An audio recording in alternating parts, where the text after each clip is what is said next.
Good evening, everyone. Welcome. And thank you for joining us at the 9th annual DifferenceMaker Idea Challenge. My name is Holly Latlos, and I'm the Entrepreneurial Initiatives Program Director. And tonight we're here to celebrate the 9th annual $50,000 Idea Challenge. So it should be an exciting event. So this is just an overview of this evening's activities and events. You'll be hearing from 10 finalist teams this evening that will be pitching off to a panel of 8 judges for a chance to win a portion of $50,000 in funding this evening. So as you probably know, DifferenceMaker is a cross-campus entrepreneurship program at UMass Lowell. So if students have ideas they want to pursue or they see problems that they want to solve, they come to DifferenceMaker and we give them the resources and the help they need to move those ideas forward and to solve those problems that they're passionate about. This is just our impact since inception in 2012. So we've received global recognition. Over the years, we've reached over 55,000 students. Each year, on average, about 3,500 to 4,000 students we reach each year through all of the different events we do, workshops, pitch competitions, classroom visits, both on campus as well as in the broader community. Additionally, it's exciting.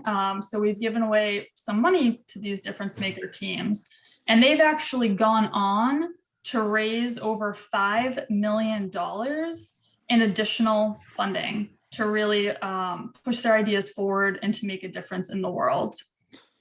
Additionally, many of our teams have submitted patents and also have received patents, and they've also become legal business entities, both for-profit as well as nonprofit.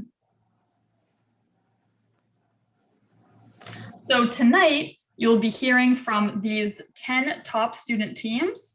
So last week on April 7th, we held the DifferenceMaker preliminary pitch-off event where 24 student teams pitched to 20 different alumni and community judges. And I know some of them are here with us this evening. So out of those 24 teams, 10 were chosen to move on to tonight's event. So before getting started, I just wanted to recognize our DifferenceMaker faculty fellows. So these individuals work with DifferenceMaker and act as ambassadors between DifferenceMaker and also within their colleges and their departments. And they've been very helpful in mentoring student teams, attending events, and really supporting the program. So we have Iman Shaheen and Mark Hughes from the College of Education, Mazen El Ghaziri and Brent Schell from the Zuckerberg College of Health Sciences, Carter Keogh, Hunter Mack, and Kalila Wolkowitz from the Francis College of Engineering, Kathy Levy and Neil Shortland from the College of Fine Arts, Humanities, and Social Sciences, Ray Mansfield from the Honors College, Tom Wilkes from the Kennedy College of Sciences, and Kevin Willett from the Manning School of Business. So again, I've been working with these folks, some of them for many years, but definitely over this last year, and they've been very helpful to DifferenceMaker and the students. And I also wanted to take a moment just to recognize the DifferenceMaker team. So Steve Tello, who oversees DifferenceMaker, he's the Vice Provost for Graduate Professional and Online Studies. Jackie Buckley, who's the Senior Assistant to the Vice Provost, and she works closely with me and the DifferenceMaker team. We also have 4 awesome WRIST co-op students who work with the program, Victor, Lena, Adam, and Yeharn. And then I also wanted to take a moment to give a shout out to the operations team who's supporting this Zoom event this evening, Adam Dunbar and Graham Allen. So thank you all. And next, I'd like to recognize the sponsors who have actually made this event possible and who have really helped raise awareness of DifferenceMaker and help with the success of the program. Foley and Lardner LLP, Kim and Brian Rist, Andrew Sutherland, and Jack Wilson. So I want to sincerely thank you all for your support of the program. And we have a lot of people here this evening, so I just wanted to thank everyone for being here. Chancellor Maloney, Provost Joe Hartman, who are big supporters of the program, as well as all the students here this evening, the judges, the directors, and everyone who has really helped make DifferenceMaker what it is today. I also want to take a minute just to recognize the preliminary pitch-off judges. So I mentioned we held the preliminary pitch-off event last week on April 7th, and we engaged 20 alumni judges in this event. So without their help, that event would not have been possible. So I just wanted to take a moment to recognize them. And I know a lot of them are here with us this evening. So thank you for your time and support in scoring those teams and also giving them feedback. And I'm very excited to have Chancellor Maloney here with us this evening. So it's my pleasure to introduce her. She's the biggest champion of the DifferenceMaker program. It was actually her idea. So she envisioned this 9 years ago and worked with different people on campus to make it happen. And she really ensured that it had a cross-campus collaborative as well as an experiential learning focus. So I must say the success of DifferenceMaker is definitely in part and due to the vision and commitment of Chancellor Maloney. So please join me in welcoming Chancellor Jacqueline Maloney. Thank you, Holly. Thank you for those kind words, and thanks to everyone for being here. When I see all of you students, I can't tell you how proud I am of you, that you are here competing, 10 teams tonight, but many of you who competed in the initial go-round, congratulations to all of you. I hope that you have a lot of takeaways from this experience, just putting together your ideas. I'm always so impressed, as are our judges, who I would like to thank for their contribution to this program. We're always so impressed by your creativity, for your problem solving, the way that you work together as teams. You're really amazing, and you are the best of UMass Lowell, and you take what we are teaching you in the classroom and to come up with these fantastic ideas. I not only wish each and every one of you great luck tonight, you'll all walk away with something to each of the 10 finalist teams, but for all of you, the great thing about learning is when you learn lessons, no one can ever take them away from you. So hopefully you've all learned a lot going through this. So thank you, Holly, to you and your team that you already called out. You're a phenomenal part of this university, and giving these experiences to these students through the past year has been remarkable. Steve Tello, I see you on there, special call out.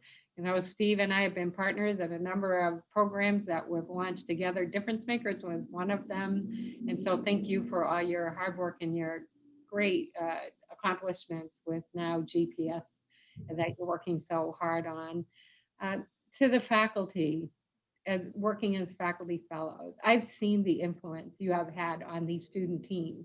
And I know the student teams who are on here tonight want to personally thank you. So students, if you can all just raise your hands, give a clap, send them a text. They always go above and beyond. Why? Because they're believers. They're believers like you are. They know, they trust in you. And they see things in you that probably sometimes you didn't think you had there yourself, and they help draw it out of you. So heartfelt thanks to our faculty fellows for everything you do to inspire these students to take their ideas to the next level. Preliminary judges, I saw the list of names. Thank you for this and for all that you do for the university, and to this panel of judges tonight. You should all know that this panel of judges, if it Holly said about me, but honestly, they're the ones who encouraged me as a leader to think about how we could help our students. Many of them have started their own businesses or have been CEOs of major corporations. They're entrepreneurs in their own heart of hearts. And they're the ones who encouraged us to think about this kind of unique experience that we could give our students, give you the chance to test yourself, to see what it's like to take a chance on an idea.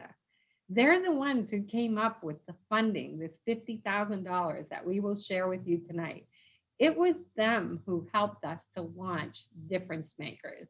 So to see them all convene tonight, first, again, thank you all for all that you do for UMass Lowell, for your friendship, and especially during this past year, to all the judges, the faculty, all of the support staff. Thank you for everything you did. This was a tough year to get through, but you did remarkably well. And I'd also like to call out all of the members of the senior cabinet, our executive cabinet, who are here with us. Trust me, you would all and should be proud of this community here at UMass Lowell and how we got through this pandemic. But on to tonight, we're so excited to hear the pitches. I know that, there's been so many teams that have been funded. The judges have been doing a great job. Holly mentioned some of the high level numbers, but you look at a team like Invisaware, they won the 2016 challenge. And you think about it today, they have a company that employs 10 people. They have recently signed on with ADT, a leading security company in the United States. And in 2019, Ambulatory Innovation, who have already gone on and pitched and won regional competitions against Harvard, MIT, BU, Northeastern, and others. So we don't just beat them in sports, we get them on this front as well. And so we're so excited to think about what your ideas might be. And we know out of tonight, we're expecting great things. Because as Holly said, remember, we have great confidence in you. This is just your first step of taking what you have learned in the classroom, what you've learned as part of this community, and applied it to solve what is a real world problem out there that needs your attention. Because we know that's what you're going to do in your future. We know we're prepared you to be leaders. Tonight is just one step along the way. Congratulations to everyone. Thank you all for your help. Thanks for being here to support these remarkable students. Thank you, Holly. I'll turn it back to you. Yes, thank you so much for your thoughtful comments, Chancellor Maloney. That was really nice. And thank you for your support and also your time in attending the event this evening. So now I would like to introduce this evening's MC, Dr. Neil Shortland. So Dr. Shortland is an assistant professor in the Fine Arts, Humanities, Social Sciences College, and he's also been a DifferenceMaker faculty fellow for several years. People may know him best as the mentor to the successful 2017 campus-wide DifferenceMaker winning team, Operation 250. So we're excited to have Dr. Shortland MC the event this evening. So Professor Shortland, I will pass it off to you. Thank you. Oh, wonderful. Thank you very much, Holly. Thank you for the introduction and everyone who spoke before me. So no, just to reiterate the sentiment of the room, it's an absolute honor to be here and to facilitate. I've always had a very deep, fond affection for what DifferenceMakers does. And to give you, I think, a sense of how your lives may change this evening, Holly mentioned the Operation 250 nonprofit.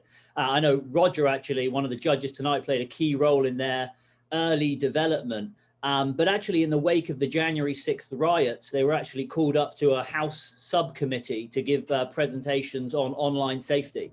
So from the classroom to Congress through DifferenceMakers in a space of about 3 years. So the companies you are proposing really can make very large and important changes to the world. So I'm just thrilled to be here. It's an honor.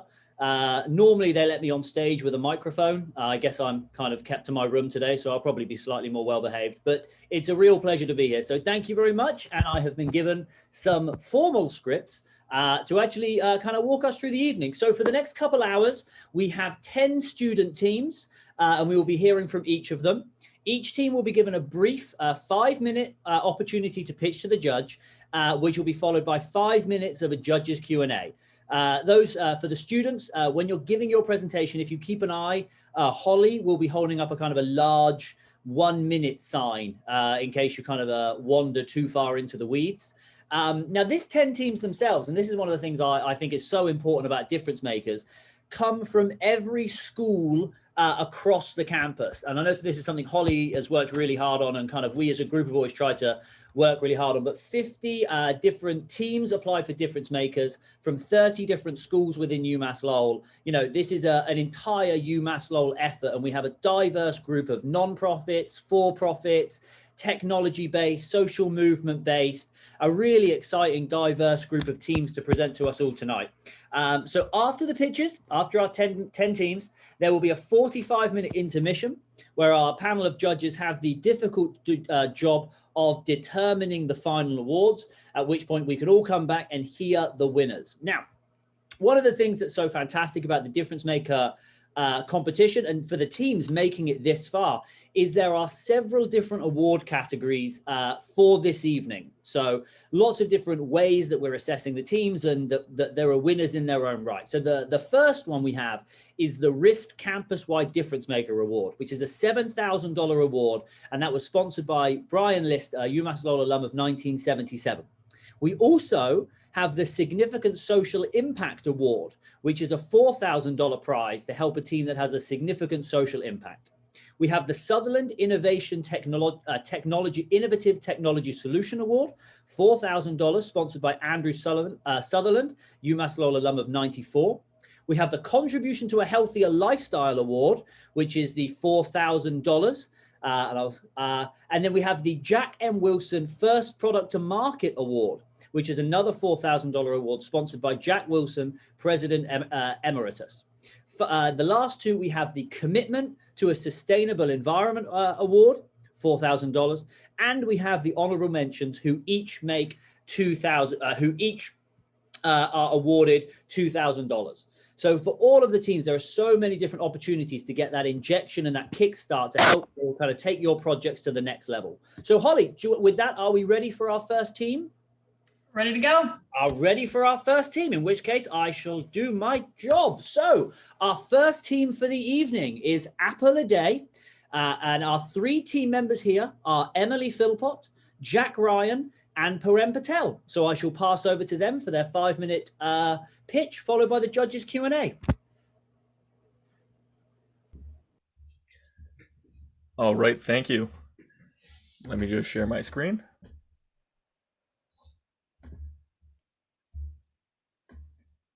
Get organized. And all right. Okay. Hello, my name is Emily Philpott. I'm a junior in the Mechanical Engineering Department with a Bachelor of Arts in Psychological Science and Studio Art from the University of Vermont. Hi, my name is Jack Ryan. I'm a junior in the Mechanical Engineering Department and a minor in math. Hi, my name is Parem Patel. I'm a junior in Mechanical Engineering with a Business Administration minor. Our product is Apple a Day, a pill container for youth and young adults. To start with a quote, I felt embarrassed when I stayed with my friend recently and he said he's never seen a young person use a pill case, but it makes my life so much easier. We've identified a major problem. Children, teenagers, and young adults have difficulty with medication or multivitamin regimen compliance. Non-compliance can lead to dangerous medical issues in the short term and the long term. Pill cases aid greatly in adherence, but the conventional weekly pill case lacks the style and fun that many youth are drawn to, and the stigma of a pill case is for use by the elderly and those who are extremely sick, not by younger populations. And at these ages, taking medications can be an embarrassing and psychologically taxing task. Pill cases have traditionally been marketed towards older adults. This makes sense. As you can see from the CDC graph shown, 85% of ages 60 and over take one or more prescription drugs. These are marketable age groups that are overlooked. When split between male and female, these numbers remain the same, highlighting that this is an omnipresent concern regardless of sex. In terms of what's on the market right now for pill organizers, these are some of the top competitors. There's Grandma's Pill Case on the left, a low-cost option, but it's bland and impractical to use on the go. Then there's the Citrus Case, produced by a few different companies on Amazon. It's more unique design with a rotating component and an appealing style, but it's been known to be flimsy and doesn't have adequate space that consumers need for their daily medication. The companies actually say to buy multiple to use for morning, noon, and night medications, effectively tripling your costs. Next, there's an option for the on-the-go pill organizer. It's got AM and PM slots, colorful design, but it isn't too durable for the long term, and sometimes people feel uncomfortable transporting their meds in cases that you can see straight through. So how can we do better than that? We came up with this. It's a pill organizer in the shape of an apple. It's got 7 labeled removable slices for the 7 days of the week. Each slice has 3 components for morning, noon, and night meds. We'd produce this using the same plastic you find in your pill bottle at home. And what's our product's value? The biggest advantage of an apple a day is how easy it is to take on the go. In comparison to having to take entire pill bottles with you on your daily outings, you take today's slice for today's doses and leave the prescription bottle at home. It's discreet, it's casual, it's fun. Everything snaps together like a Lego set. And for safety precautions, we include a child safety key lock stem that only opens in one position and locks everything into place. And just like every good product, it comes in your favorite color too. And now here we see an open view of how the product works. There's a T-shaped tab that slips into the slot in the core and gets secured into place. It's a straightforward and sturdy design. We conducted a survey consisting of 66 people age ranging from 12 to 59, according to the CDC graph in the previous slides. In the survey, 64.6% of people take daily prescription medication or vitamin.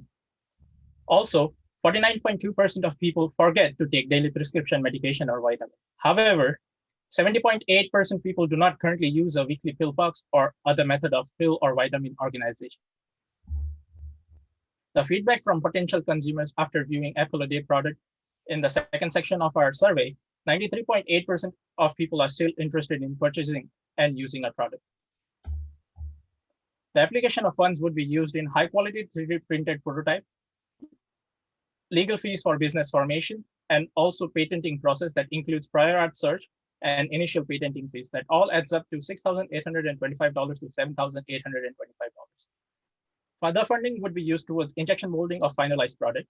Our next steps include improvement upon safety mechanisms and modes of attachment, 3D printing high quality prototype, also further detailed interviews and surveys.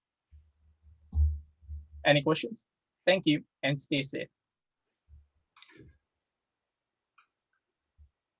Yes, hi, this is John Policino. I have one question. You indicated they would like this, but did they speak to why they would like to use this over other pill boxes? What was the reasons they would prefer to use this one? So in our survey, the feedback that we found was that a big part of this is how discreet it was. So a lot of people hide their pills away, and when they hide it from others, they hide it from themselves. So whether it's in a drawer, a bag, or a bag in a bag, people aren't seeing their medication and taking it. A big thing with our product is that you can leave it out. People don't really know that it's a pill case. It allows users to keep their pills out where they can see it to remind them to take it when, so they don't forget to take it because it's out in plain sight.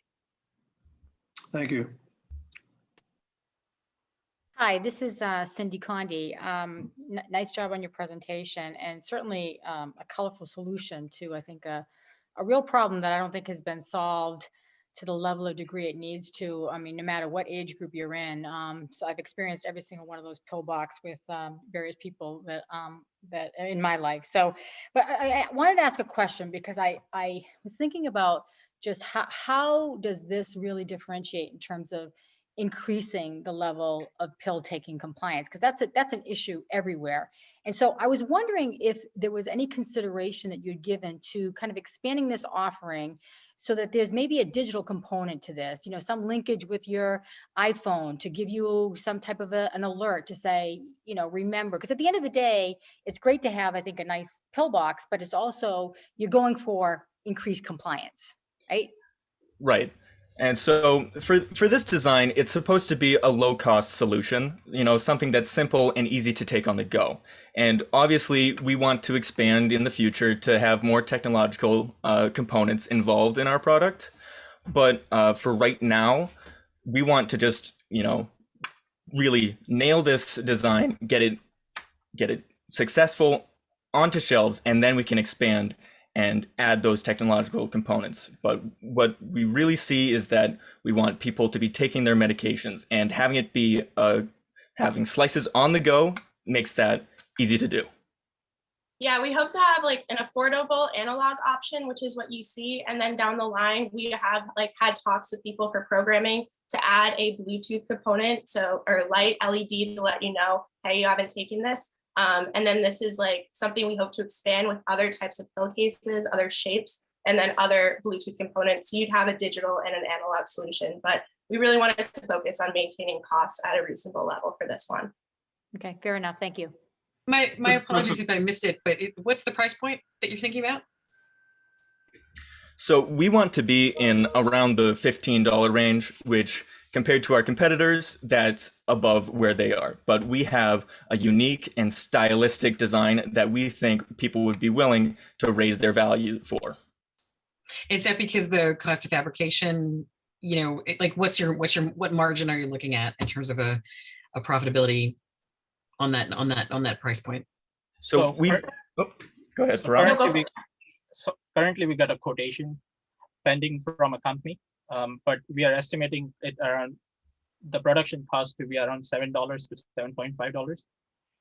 And we see that if we increase our production unit per year, or like if we have 10,000 units in a year, that would decrease our production cost a little more, and that would also decrease the selling price.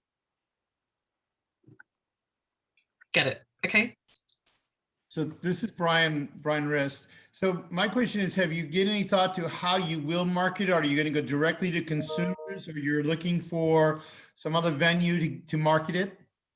Yeah, so we're really trying to start with a grassroots marketing campaign. So at this level, we're going to do a lot of the social media ourselves. So getting out there on platforms such as Facebook, Instagram, TikTok is a huge one for user content, and really like highlighting our product in our own ways. Like I have an art background, so really taking great photography. Jack is very creative with video footage. So we really want to keep kind of the cost low on that, but we really feel as though with the connections we have to people in the social media community, we can really start to get our voice out there and really hopefully have a ripple effect that brings a lot of attention to our product.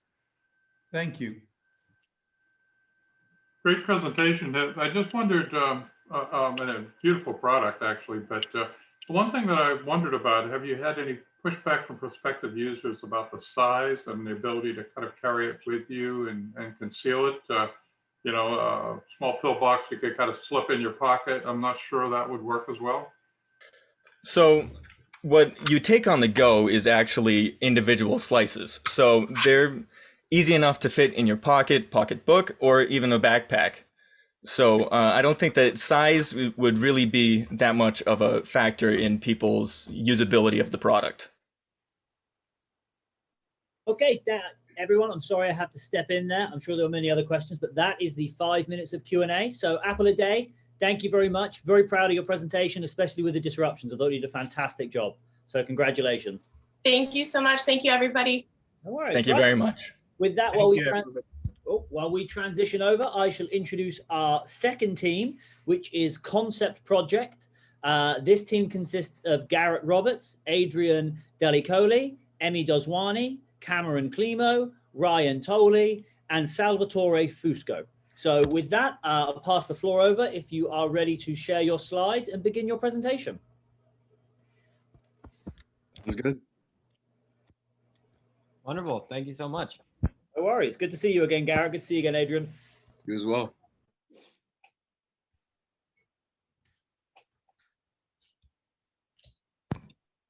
All right. So hello, everyone. My name's Emmy Doswani, and these are my co-founders, Adrian Delicoli and Garrett Roberts, and we're the Concept Project.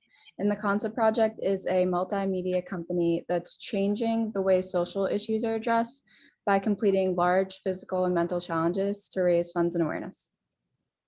And so the problem that we're focusing on right now is the demise of small businesses due to the pandemic. 1 of 7 small businesses have closed, amounting to over 30.7 million over the country. 22.2 million people have lost their jobs, and 8 million Americans have fallen into poverty. What we're trying to do is paint a picture for the United States society, just show through the content and the documenting that we capture how the small business has affected multiple businesses in a variety of industries. Yeah, we really want to relearn our economy because as we know, the pandemic has brought up all these unknown factors, and we want to get a better reality check on COVID-19. And like I was saying, we're getting an inside look about how the pandemic has affected multiple businesses in a variety of industries. Adrian will talk about the opportunities that we're offering along the ride as well. So we just have so many opportunities for absolutely everyone to get involved with this project and our future projects. First of all, participation in our events are always welcome. So if you want to come ride along, run along, or stand and cheer us on as we ride by, that's absolutely welcome. The second way that you can contribute is through donation. The concept project that you want to donate of your choice, and of course we'll be giving our proceeds to the successful small business saver, the Barstool Fund. And lastly, we take suggestions. We're here to listen to everybody, and we understand that the ideas of everyone's brains can change the world together. So if you guys have any ideas on ways we can tweak or make our products better, then that's what we're here for, and we're here to listen. And UMass Lowell will be given the opportunity to explain how the pandemic has affected public education. I was a baseball player here at the school up until about a couple weeks ago, where I decided to leave the team, one, because of this and other opportunities arising outside of school. So we plan to, or I've been talking to other athletes about going in and filming how the pandemic has affected college sports as well. And also, this isn't our first time doing this. We've been on national and local news multiple times, and we've been able to raise $20,000 for other social issues. And so we have a formula to effectively get the word out and spread awareness. So as we continue to use our formula to do so, we are going to aim our efforts at the business cycle, which is our next project coming up. We're super excited about this multiple-legged biking relay across multiple provinces and states in 2 countries, consisting of about 300 to 400 miles biked over 8 days. And as we go through the route, we're going to be conducting interviews with the small businesses we visit to learn about how they're affected with COVID. We have a very good media team built between us and other colleagues we've been working with, so the content will be very well produced. And like Adrian was saying, this is occurring over 2 countries. We're going to do one from Kittery, Maine to New York City. There'll be one happening out west and one hopefully in Vancouver, Canada. All the content will be displayed through our Instagram and our socials that are all the concept project. And we're looking forward to doing that. We are a team of skilled filmers and documenters, and what we pride ourselves on is our accuracy and our statistics that we carry out. This is our budget. And just some of the resources that we'll be needing, putting our money towards, hopefully that we win tonight in order to get these items that we need. So Emmy mentioned, and again, we've been recognized by multiple news sources, and also just continue to do the work that we do. And we're just super proud to continue the momentum that we have, and that's where we're at right now.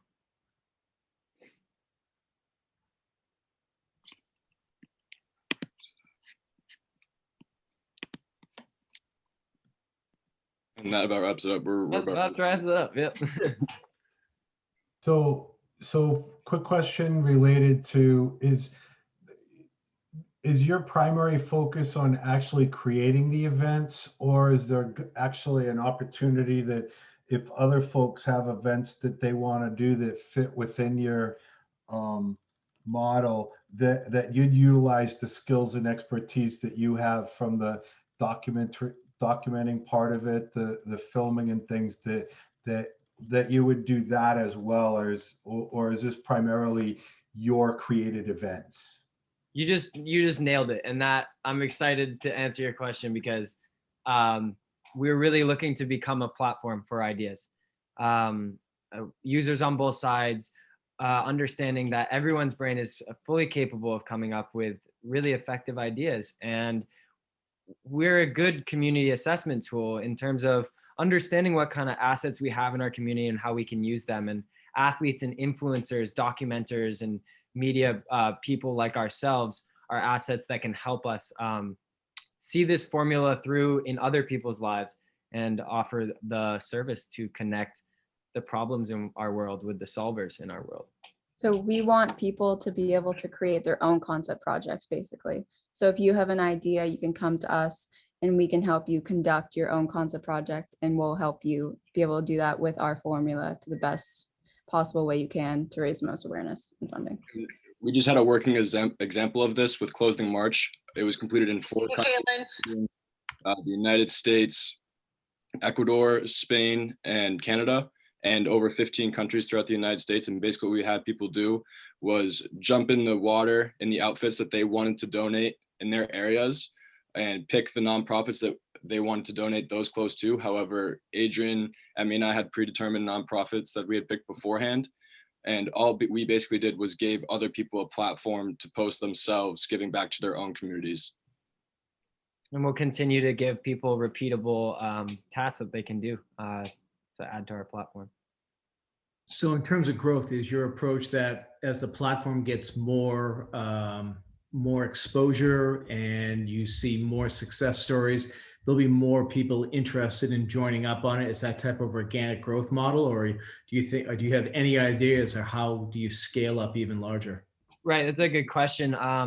You see, I think it does take getting the right amount of users on both sides, and then we'll start to garner competition, and it would be natural growth. We're really focused on people we know and communities we can connect with to start getting a usership for the athletes and influencers on one side, and the nonprofits and everyone who stands to benefit from everybody's ideas on the other. So yes, we're going to slowly start building our platform with more and more users, and people will start to realize what's at stake for them, and hopefully want to do their very own concert project. And as other brands start to see us in the news as much as we are, we hope to gain a sponsorship in that way as well. So every project we do too, our following and the more exposure we get grows exponentially. So I think that the growth comes with each project we do, and the more we do, the bigger the growth. So in this John Polachino, yeah, hi. Quick question. In trying to assess the deliverables you have for an idea, I mean, do you have a model that suggests to some people who come to you, it's just not workable? I mean, is there a cutoff, or do you feel every idea has a solution, has a deliverable that's acceptable? And how do you, particularly dealing with smaller organizations or people on a ground-root level, that they have an idea and they want to take it to the next level, how do you assess whether or not it's doable? So what we try to do is generate social awareness change in various communities, however large or small those communities may be. And what we do is we take a social awareness issue that is in the news, and we take that awareness issue and create an outdoor event that is possible multiple days or just a day long, and make it a physical and mental challenge to yourselves and the others that are doing it. And so basically what we do is we take into account the relevancy of that social issue at the time, and then go forward with that event. Thank you. Do you guys see yourselves as sort of the consultants and essentially the promoters of this process? And how do you view the role that you play on an ongoing basis, and how scalable do you think that is? Yeah. And how will you cover your own costs, like your own time? And I'm just curious about the mechanics. Ever changing, right? We want to co-create the platform ourselves and with others that are not part of our group right now. I believe that ideas breed ideas, and the more ideas that we give others, the more ideas we can spark in them. In terms of scaling up and funding ourselves, we will continue using incredible programs like the DifferenceMaker to try to get ourselves funding for these projects. But again, we've worked with the Wagon Walk, the Highs and Lows, and the Clothing March with a budget of $0. In a way, we're kind of the seed for other people's ideas. So the more the people see us doing these things for good causes, then they decide they want to do good too. We've had people reach out to us asking about their own concept projects already, and just people, when they experience something that we do, when they do it with us, they just talk about how good it made them feel and how they want to do more. That's why it makes it worth it. Mm-hmm. We're creating a brand as well. Real quickly, sorry, to wrap up. We're going to start branding ourselves too. So we're creating almost a lifestyle around going outside and how giving back to community can promote your own mental and physical lifestyle. And we're going to be branding that through shirts, apparel, and other accessories, and we are hoping to develop that within the next month. Parcel partnership, is that an ongoing partnership, or is that that was a one-off?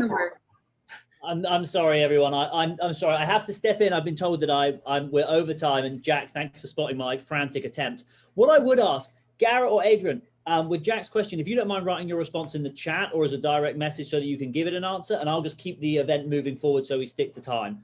But Yeah, thank you for the project. That was another fantastic presentation. I'm really proud of all of you. Thank you. Just hear the question again. Sorry. I didn't hear it all that well. Okay, so with that, I will move us to the next presentation, which is our third team, Digital Life, which is comprises of Sumitri Kumar, Alejandra Luna, Amy Nguyen, and Tina Nguyen. So with that, I shall pass over to Digital Life if they are ready to present. There we are. Thank you. Hello, we are Digital Life. Our amazing team consists of biomedical engineering students Smriti Kumar, Alejandra Luna, myself, Amy Nguyen, and Tina Nguyen. Our device that we'll be presenting today is a device for the hand that helps people with finger deformities to do daily tasks. We, Digital Life, are centered around people's experiences and hardships of not having resources or money needed to buy existing expensive brands. In developing and even in developed countries, more than 7.9 million infants have some sort of congenital hand deformities. To an extent, this number is actually an underestimate, as there's a lack of reported and counted data in developing countries.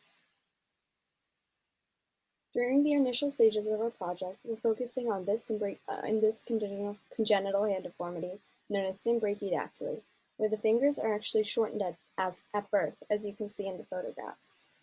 Treatment for this can include surgery, but that's often really expensive and does come with increased risk of complications.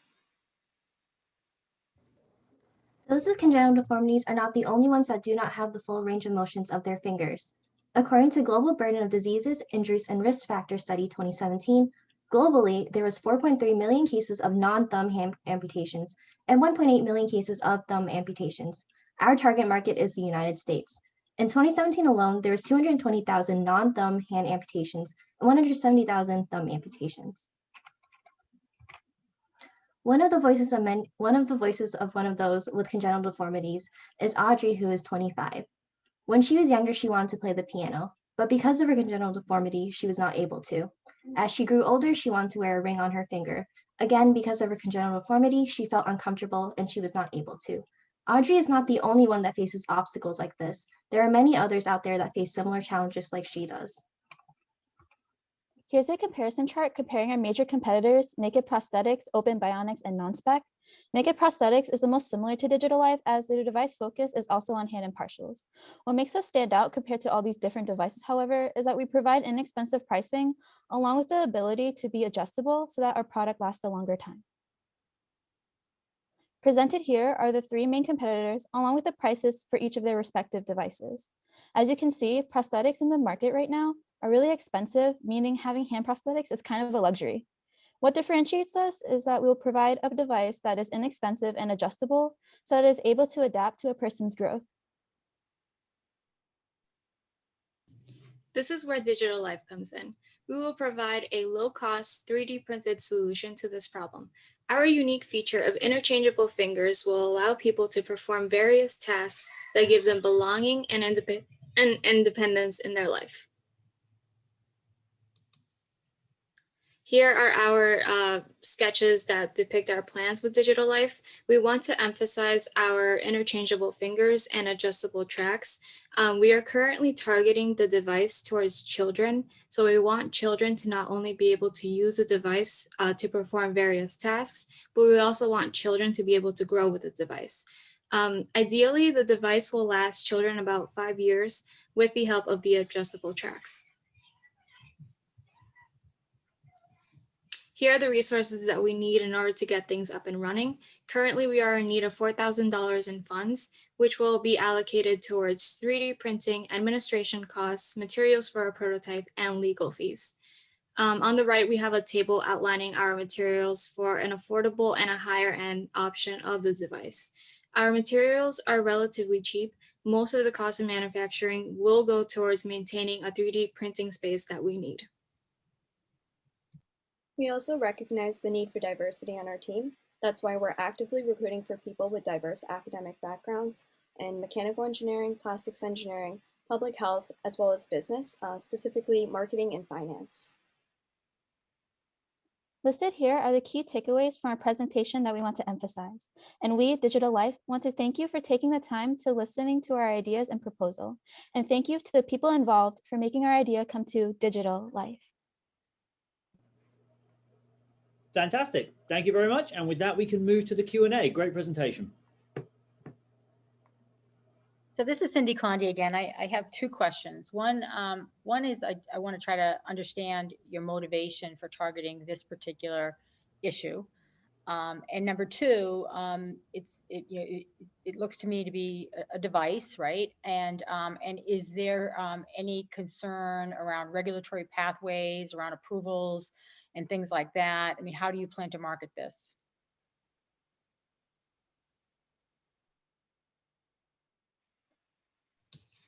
So our motivation for the device, yeah, we did start out with targeting people who suffer from brachydactyly, and particularly children. We just want to be able to give everyone the option to have a device. A lot of the ones on the market currently are really expensive, and we just want to make it more accessible to more people in areas where people are less advantaged. And an additional thing that I would like to add in is that a lot of these devices that are on market are really expensive. So for children, it's a little bit more difficult. As they grow, their hands also grow. And so addressing that cost and having that adjustability is really targeted towards the children, so parents don't have to buy another device every few years. And as for the question about regulations, there is an FDA approval that's required for a device. We are a class 2 medical device, which means it's mild risk but lower risk. The process for that is about 3 to 6 months of filing. In terms of cost for that, we're a small business determined program. So our cost for that is about $3,000 for filing a 510K approval. Thank you. Mm-hmm. Again, great presentation. The budget that you guys have outlined, what capacity of output would that give you? Like how many devices could you make, sort of vis-a-vis that budget, just out of curiosity?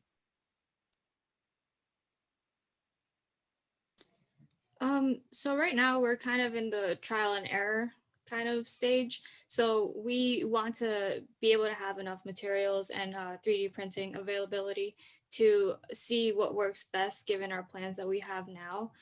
We are still working in conjunction with a lot of the feedback that we get from people who have more, I guess, experience with this condition. So we will see what works for them and just work according to that. Understood. So this gets you through the prototyping phase essentially, and then Yes. you would figure out, got it. Okay, yeah. That's great. And the other nice thing about the product is that it is a low cost product to produce. So once we begin selling products, it will start to pay back for its own. Have you guys given any forward thought to distribution, like how you would get this out in the market? So we have outreached on social media, specifically on Facebook groups of parents that have children with these conditions. And that's how we plan to get our device out there and out on the market and for clinical trials and prototyping. And we also plan to talk to health professionals that are more in this field to get it out there so that they can get the word out there for others to try it out as well.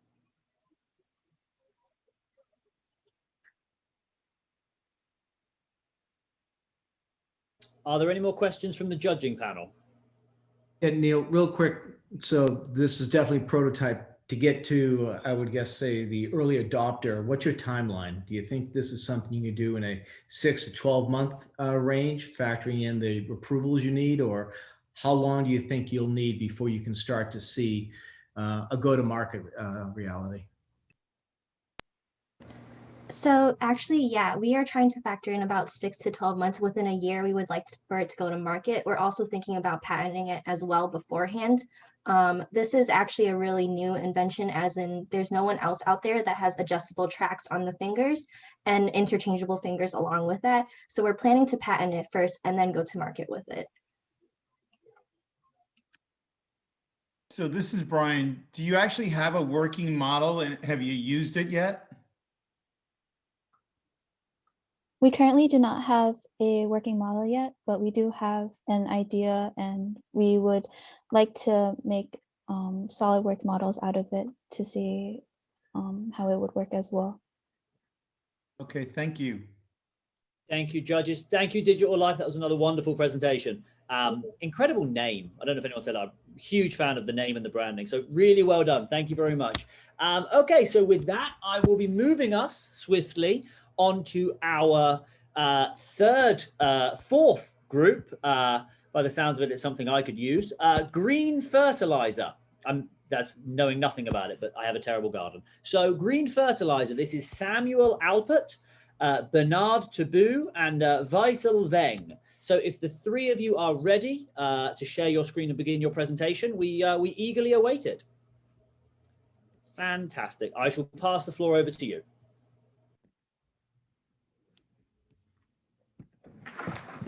Good evening, good morning, good afternoon, everyone, wherever you are. My name is Bernard.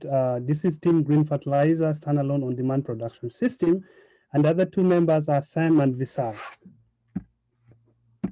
So why is the green fertilizer? I come from Uganda. It's a small country of 93,000 square miles, and the current population is 47 million. It is expected that in 2060, the population would go above over 100 million. And I remember one time when I went to the hospital to check on my knees, I found over 100 children hospitalized and because of malnourishment. So in 2019, United Nations estimated that 41% of the population are actually malnourished, and that tantamount to 18 million. And out of that, 3 million are actually children. So we really have farmers, but these farmers encounter very low crop yield because they lack fertilizer, and the fertilizer which are available actually has they are really very costly. So what solution are we offering them? So we intend to develop a system which is able to produce fertilizer on site from air and water using solar and plasma technology. So the schematic of the system is shown on the left-hand side as shown in the figure. So we have the sun which provides the energy, and this energy is converted into electrical energy. And using the electrical energy, we generate the plasma, and we interact plasma with air and water, and that generates the fertilizer. Now, the benefit of this system is we expect increase in crop yield, and of course, when the crop yield is increased, they would lead to increased revenue, and standard of living would also increase. And secondly, the system is cheap in the sense that the production is done locally in the garden. There is no transportation cost, and the system also uses solar, so that mitigates the emission of greenhouse gases. And of course, the system also has low maintenance, and we have already one prototype which we developed at the University of Massachusetts in the re-engineered energy lab. And the estimated daily production of this system is 0.3 pound per gallon. So I hand you over to Sam. Thank you, Bernard. So there's significant opportunity for our product. So as you can see, there's over 2 million farms in Uganda and about 600 million farms worldwide. So that would be our target audience. The Uganda population is also expected to increase to about 100 million by 2050. Additionally, there's a cost associated with fertilizer. So fertilizer itself, has a cost associated with it, which we take for granted. But in Uganda, the cost of fertilizer is abnormally high. So as you can see here, it's $600 per ton. You can see this column compared to the worldwide average, at about $300 per ton is about double, the worldwide average. So, the cost of getting fertilizer to farms in Uganda is very high. Additionally, there's abundant solar energy available to produce electricity and, all other means. And we intend to use solar electricity for producing fertilizer. Next slide. So there's a few competitors in the space, only one of which is located in the US, Greenpath Industries. The difference between our system and theirs is that our system is solely produced by solar electricity, which is a renewable energy resource. This dramatically reduces the environmental emissions associated with fossil fuel electric production primarily. So that gives us a significant amount of environmental benefits. Also, another benefit to our system compared to theirs is that our system is dedicated for on-site distribution, so it can be installed on every farm in Uganda. And I'll hand it over to Visal. Thank you, Sam. So our project sustainability is divided into 3 phases. The first one is regarding the demonstration phase, where we have the system installed and we test its feasibility, make sure it's working. And after the demonstration is established, then we will provide technical support and installation guidance to the targeted farmers and local community. And we develop the technician network that provides them the skill that they need. And the next one, the last one, we do the financial analysis, which involve, a system cost, simple payback period, saving from fertilizer usage, and also the increase of crop yields. Next, please. And regarding the resources, right now we already have 1 prototype that is already sponsored, and we are going to expand to two more prototypes, and then we will bring those systems to Uganda, which is our targeted areas. So the estimated amount, the expenses is around 4,000. So through your support, we can make it possible, and we will make it possible. So please join us to make a difference in people's lives who need it the most. Thank you very much. This is fascinating. Are you planning to do this as a sort of sustainability and a philanthropic project, or are you looking to generate profit on the back of the production? Like, explain a little of that to me. Yes, so we actually, it is a 2-prong. So we intend to make it a product which is able to be functional, and we take it and we sell it in Uganda. Now, why we are targeting Uganda? The fertilizer are already very expensive in Uganda. Per ton is 1 ton is $600 US, and that's a lot of money. But our system, the current cost prototype is $200, and it is a one-time investment for over 25 years, with, of course, some maintenance in between. So that makes it actually very viable in terms of economics. So we intend to actually, yes, we want to commercialize it. And what kind of markup are you guys thinking about with regard to the cost over the prototype? Just out of curiosity. The current, you mean the cost of the prototype? You were saying that you could produce the prototype for 200, or is that just the cost you would sell it for? No, so that is the current cost of the prototype which we have in the lab. But if we commercialize it, then the actual cost of the product would actually reduce a little bit, and that makes it even more competitive, because when you buy in bulk, when you have bulk production, then each component you're purchasing, like the input, becomes actually cheaper. So we expect that the price would get much lower than the cost of the prototype. Mm-hmm. Yes. Okay. Yeah. Have you looked at the energy requirements to run that plasma reactor? Will small solar arrays be able to run that plasma reactor? Yes. So currently in our prototype, we are using a 75-watt solar panel, and the current watt of the plasma generator is actually 5 watts, but we intend to scale it up to 40 watts. So it still fits within very well, because provided the wattage of the solar is slightly higher than that of the plasma generator, because that's the power which is going to be deposited on the plasma generator. So it will still work well, because what plasma generator does is it converts the low voltage, which is a 12-volt system, into like this one takes it to 20 kilovolts, and that creates the arc, which is actually plasma. Like, for example, like the lightning, if you see lightning, so that's an example of a plasma as well. To add into that as well, so to simplify it, the system will turn the tap water into the fertilizer, which is a form of nitrate that the plant need. So that is basic the idea of this, the projects. Yeah.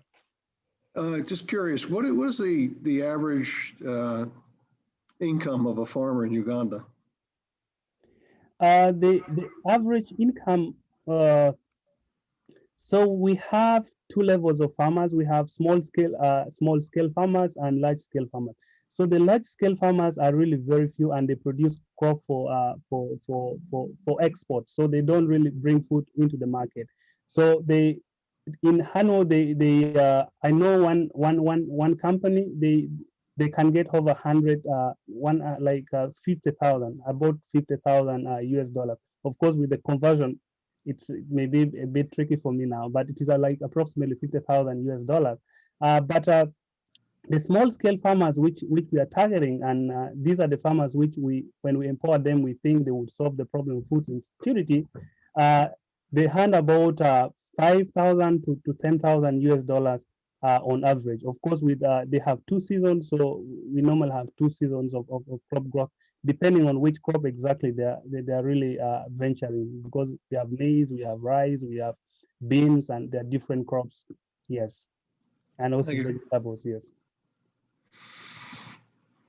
So would you anticipate that some of the attractiveness of this could be a shared approach? Is that what you're saying? So for example, multiple small farmers might buy this and share the usability of it, or I'm just Yes. So actually, you're really right. So we intend to market it to a small to these small scale farmers, and of course the investment is actually low in the sense that they are putting in only maybe 200 or even less than $200, but this system is taking all this long time, 25 years. So in the long run, they'll get actually much, like it becomes more profitable in the long run. Of course, the initial investment may be slightly, it looks like high. So when you tell them in that aspect, then definitely they'll borrow the idea, because let's say they have their the annual income is 5,000 US dollars. So when you bring in this, and of course we are going to test it here, everything up to the growth of the plant. We have already some tomatoes plant we are growing. So we shall see what would be the increased yield. So from that, we shall determine exactly that now you have 5,000 US dollars annual. Then when you install the system, then you're able to get this much, like this much production is anticipated. So in that case, it would be easier for them to really to take it up, and we shall really have a broad, a very good market. And of course, we want to start with Uganda, and then we advance to other developing countries in Africa and also in Asia. But at one point also, we want to come back to the US, but that's a long-term, like it's a long-term goal. Bernard, I'm going to have to step in there. Thank you so much. That was a really good Q&A. I very much enjoyed it. So thank you very much. Thank you very much, Green Fertilizer. Another fantastic presentation. Thank you, judges, for the Q&A. And with that, I will be moving us over to the fifth group of the presentations, which is NavLens. NavLens, our team members here are Daniel Guiliano, Christina Hall, John Houle, Asa Lasurdo, Edwin Melo, and Erin Murphy. Sorry. So if I could pass over to NavLens, and when you are ready, please feel free to share your screen and begin your 5-minute presentation.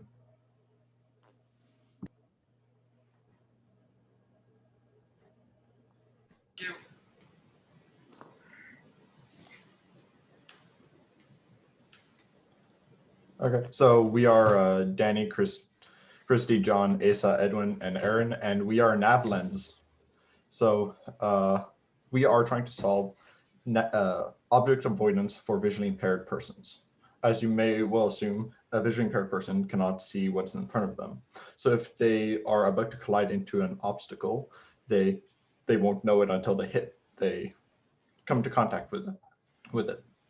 This is a major issue for those who are visually impaired because most situations they are in are either they are in a novel space or a dynamic space. That means they're in a new environment that they've never been in before. So like they go to another person's house, or it's a dynamic environment. So like even in their own house, other people might move objects, might move chairs, boxes, shoes, and they won't know it again until they come into collision with the obstacle. So knowing what's in front of you will be a great help to them. Current mobility aids are extremely limited in not only what they can detect, but also what awareness they can provide to the user. So if you go on to the next slide, the visually impaired person is, as it's stated on the slide, defined as a person having visual impairment that cannot be corrected by standard means, so glasses and surgery. So if you cannot reverse the process whatsoever. So this is actually a growing issue in the US because as the population grows from 2015 to 2050, there will be a doubling in the number of people who need aid in this sector. So from 4.2 million doubling to about 8 million. So existing solutions are very lacking in this because they cannot determine depth of the environment. They cannot determine where the objects are relative to the person. And Christina will take you on the competitors. Currently, there are 4 major kinds of products on the market for visually impaired people. There are seeing eye dogs, standard white canes, smart canes, and phone apps. The object that gives the most feedback to the user would be the seeing eye dog, which costs 50 grand to initially purchase, as well as upkeep cost per year. The other items on the market do not give the user as much feedback. We are attempting to create a product that gives the user a lot of feedback for a cheap price, and Edwin will cover the solution. Thank you. So what is the solution we are proposing? What we're proposing is a basic fusion of 2 different types of sensing. So the first is depth mapping.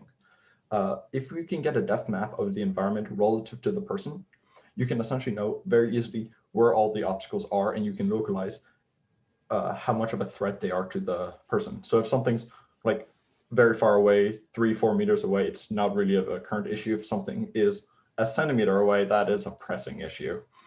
And the second type of sensor would be with cameras. So after recognizing where the obstacles are, we can then recognize what the obstacle is. Because if it's just a person who's in front of you, that is not something you can recognize what the person is. It's a person in front of you. Or if it's a chair in front of you, you can recognize that there's a chair in front of you and you can figure out how to navigate around it. Either you can figure out how to navigate around it, or the computer will tell you how to go around, like move to the right and back forward.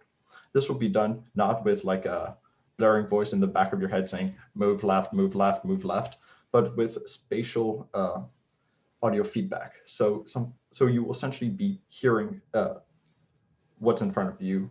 So seeing with your ears. This will let you be able to passively know what's in front of you while going on with your day-to-day life.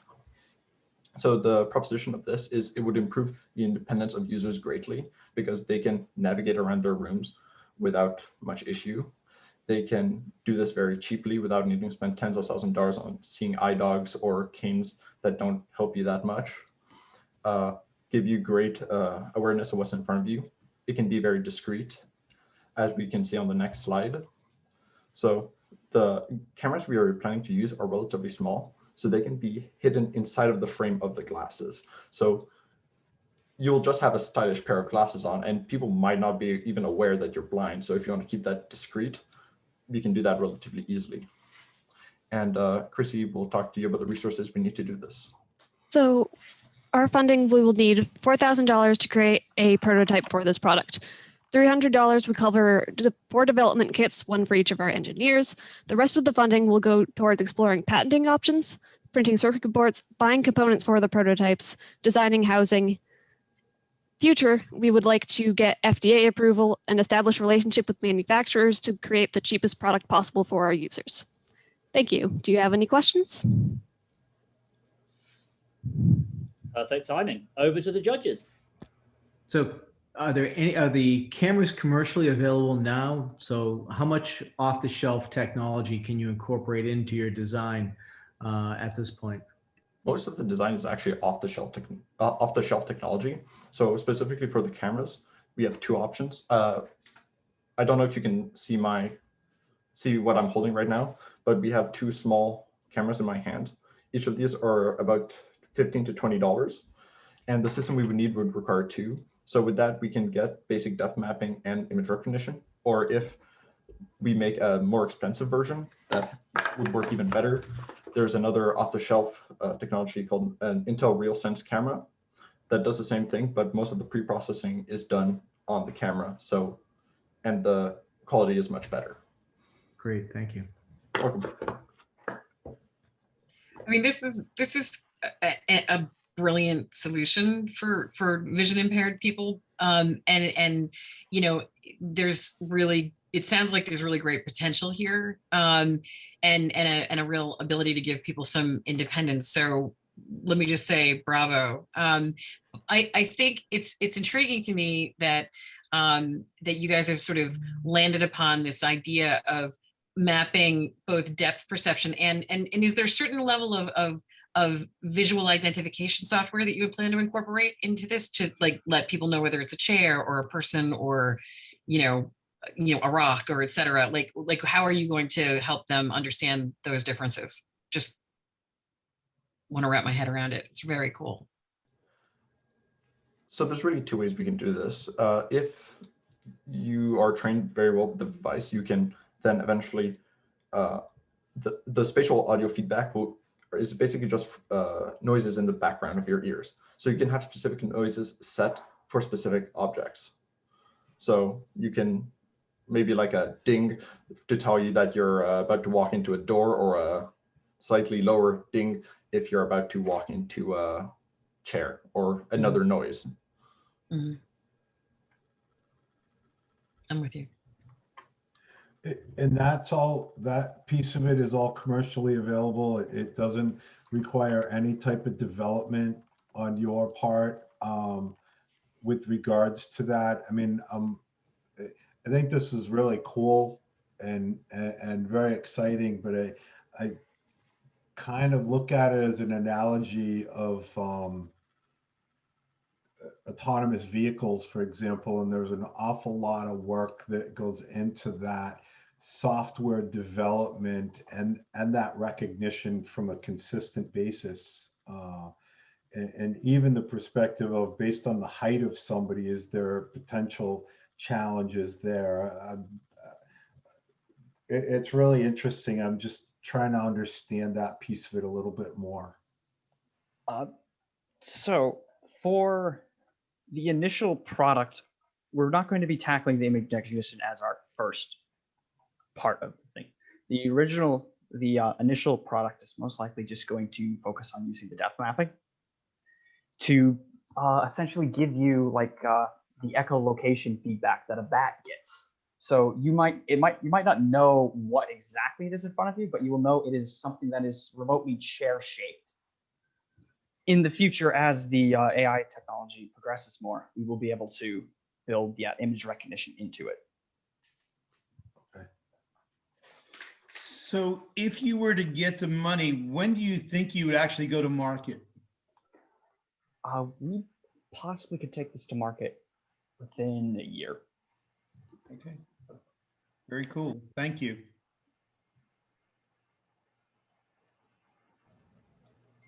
We have time for one more question if any of the judges have a question they haven't asked. If not, we are more than ready to move on. Okay, in which case, congratulations, NavLens, another fantastic presentation. Thank you for all the hard work you put into that. Judges, thank you for the questions. And we shall be moving on swiftly to our sixth team. 1, 2, 3, 4, 5, 6. Yes, counting is going well. Our sixth team of the evening, which is Terminus. And judging on the picture behind Brian Cleavitt, I'm really hoping it's a spaceship. So please, please be a spaceship. But no, so the team members here are Ariel Schramko, Brian Cleavitt, Elliot Perrone, Renin Kingersley-Jose, and Rohan Goyal. So with that, I will pass over. Brian, whenever you're ready, the floor is yours. All right. Can you guys see the screen okay? We sure can. So, hello everyone, we're Terminus, hoping to solve food insecurity one unit at a time. Take us away, Brian. So the problem, food insecurity is caused when people do not have access to food sources such as supermarkets, farms, and so on. With this, food production issues such as natural disasters and pests have been crippling harvests worldwide. To make matters worse, international and national borders and factories closing have had disruptions in food production, food distribution, and have affected food deserts. This has crippled the food distribution system and our economy, and most importantly, people's lives. All these issues have been exacerbated due to the COVID-19 pandemic. In rural areas and low-income urban communities, people are experiencing food insecurity at its highest. So why should we care about food insecurity?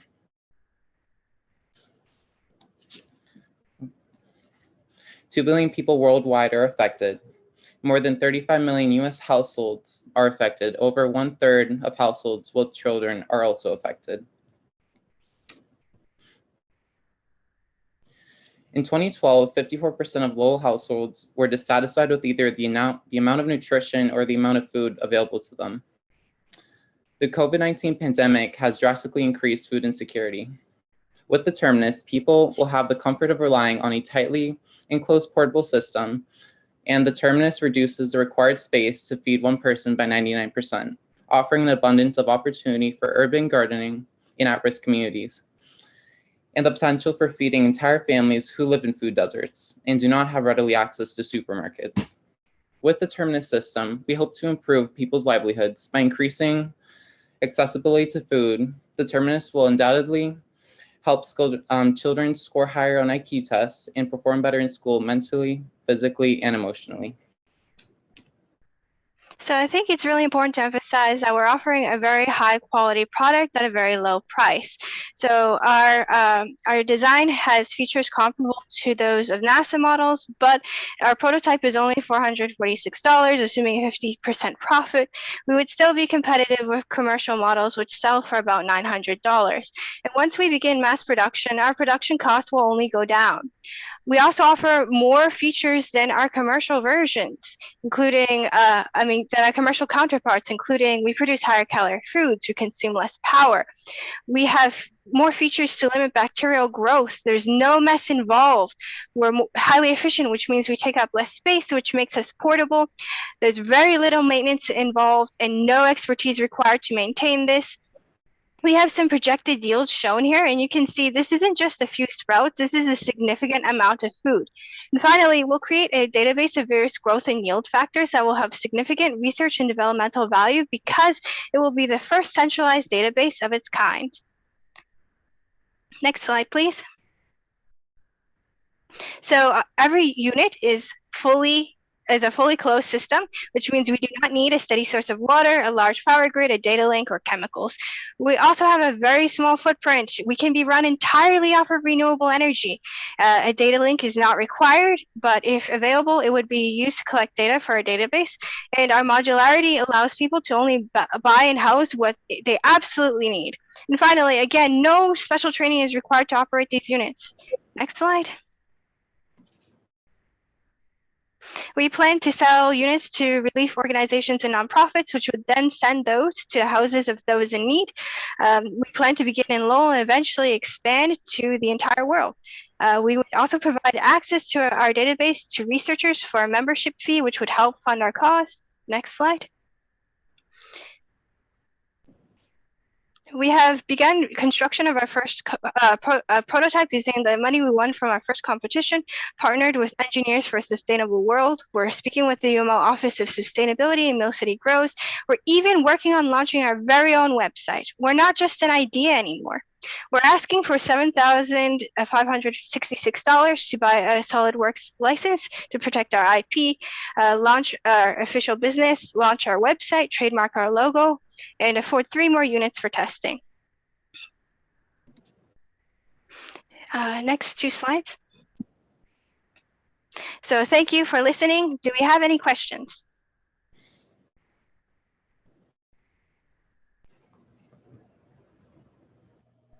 This is John Policino. Great presentation, but could you help me a little bit in understanding exactly how it works, how it feeds the, I guess, the seeds or whatever that are going to grow the produce? Sure. I just want to go back to the slide with the model on it. So essentially what we have here for the model itself, it is broken in what I would consider two major components. The main volume of the machine itself is the large box you see there, which would be the growing compartment. In that compartment, you'd have a large quantity or a large volume of soil, which would be lit by LED lights, which have a very low energy consumption. And around the back, on the back end of the machine, is really where most of the magic happens. Because the system is enclosed, we do not have to add water throughout the cycle of the plant growth. So as moisture is given out from the plant and soil, the system in the back, our environmental control system, can recondense the moisture in the air, bring it down the pipes and put it back into the soil to continue giving the plant nutrients. Additionally, with the environmental control system, we have the ability to not only control how much water the plant is given based on how much we recondense the humidity.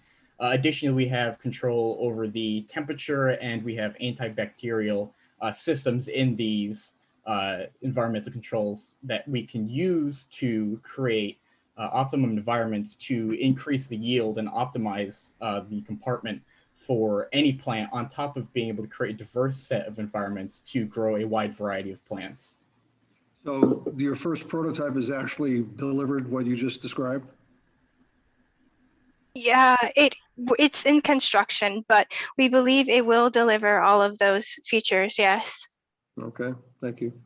How did you determine the productivity that you cite for that? Did you do that based upon some kind of a testing, or did you do that based upon data from someone else that had done this?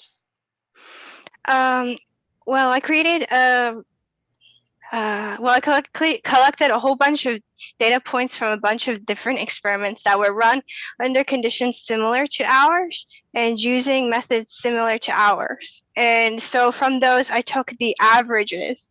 So this isn't the yields I showed were not the highest we expect from it, but they're also they're like right in the middle. So we expect it to yield somewhere around there. Thank you.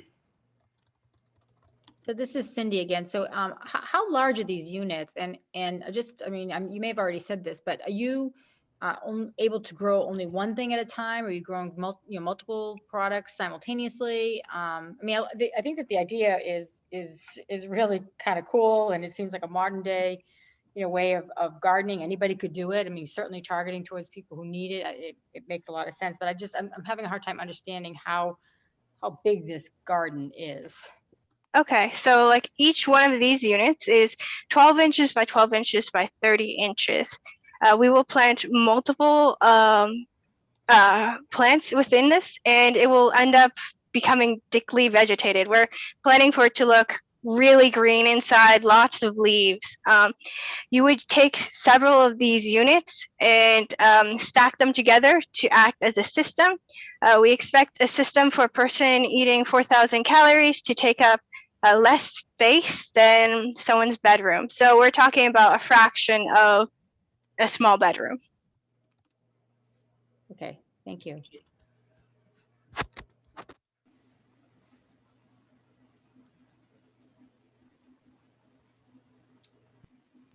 We have time for probably one more question if there is one from any of our judges. Any cost issues been identified in terms of what you think this thing will take to be marketable? The cost should not be much of an issue. As we said previously, prototypes costs are projected between $400 and $500. But no, it's like 446 is our prototype cost. But as the construction is a majority just simple aluminum, and most of the parts that the system actually uses are commercially available, as we start scaling, economies of scale work quite well for this product and will greatly decrease the cost of unit production. Thank you. Okay, well, with that, thank you very much, Terminus. In my defense, you can see why I thought you were building a spaceship. But what you're actually doing is way cooler. So thank you so much. That was an amazing presentation. Really glad I got to see it. So with that, we are moving on to our seventh presentation of the evening. I should fully disclose a conflict of interest. I have already put an order in with our seventh team of the evening. You shall see why. It is Tommy V's Gelato. And after the preliminary pitch off, I was so hungry, I hit him up on Instagram and demanded a delivery. So if Tommy V is ready to share the screen, and then I can pass over for Tommy V to give his presentation. So over to you, Tommy. Good luck. Hello, everyone. Can everyone hear me? Perfect. Can everyone see my screen? Yes? Okay. All right, let me introduce myself. My name is Tommy V. I'm a senior undergraduate studying accounting and entrepreneurship. So food is a symbol of social cohesion. The act of eating and sharing connects us with our friends and family. However, 2020 has shown us how culturally divided we are. The pandemic has magnified Asian xenophobia and racism. Hate crimes and discriminatory acts have been severely understated, with millions of Asian individuals being targeted. I have been personally been a victim of this discrimination, and I can see the growing cultural divide in Lowell. The Asian demographic has given so much to this country, with millions of jobs and small businesses. Yet statistics show we have been heavily impacted. However, instead of fighting hate with hate, I decided I want to be the change I see in my community. To me, gelato is the vessel for me to express my culture and imagination. I strongly believe that food brings people together. I want to connect the community with my gelato in 4 ways: delivering a quality gelato experience, cultural integration and inclusion, adding economical value to Lowell, and eco-friendly business decisions. Now I want everyone to imagine tasting soft, silky, decadent, and pleasantly cold gelato with a balanced, earthy green tea taste. What I just described was all my gelato flavors: matcha. Introducing Tommy V's Gelato, the fusion of Italian machinery and technique with popular Asian flavors. When I conducted my survey, there's a demand for Asian flavors and better local frozen dessert options. My gelato is also lactose-free, where customers have an easier time digesting dairy. And just like a chef's table at a fine dining restaurant, I want my gelato to be a visual experience. With continuous churning, this will allow me to make my gelato right in front of the customers, and it's the freshest way to eat gelato. During my catering events, I'll have 3 continuous churning machines, and it'll allow me to serve 3 flavors from my wide selection.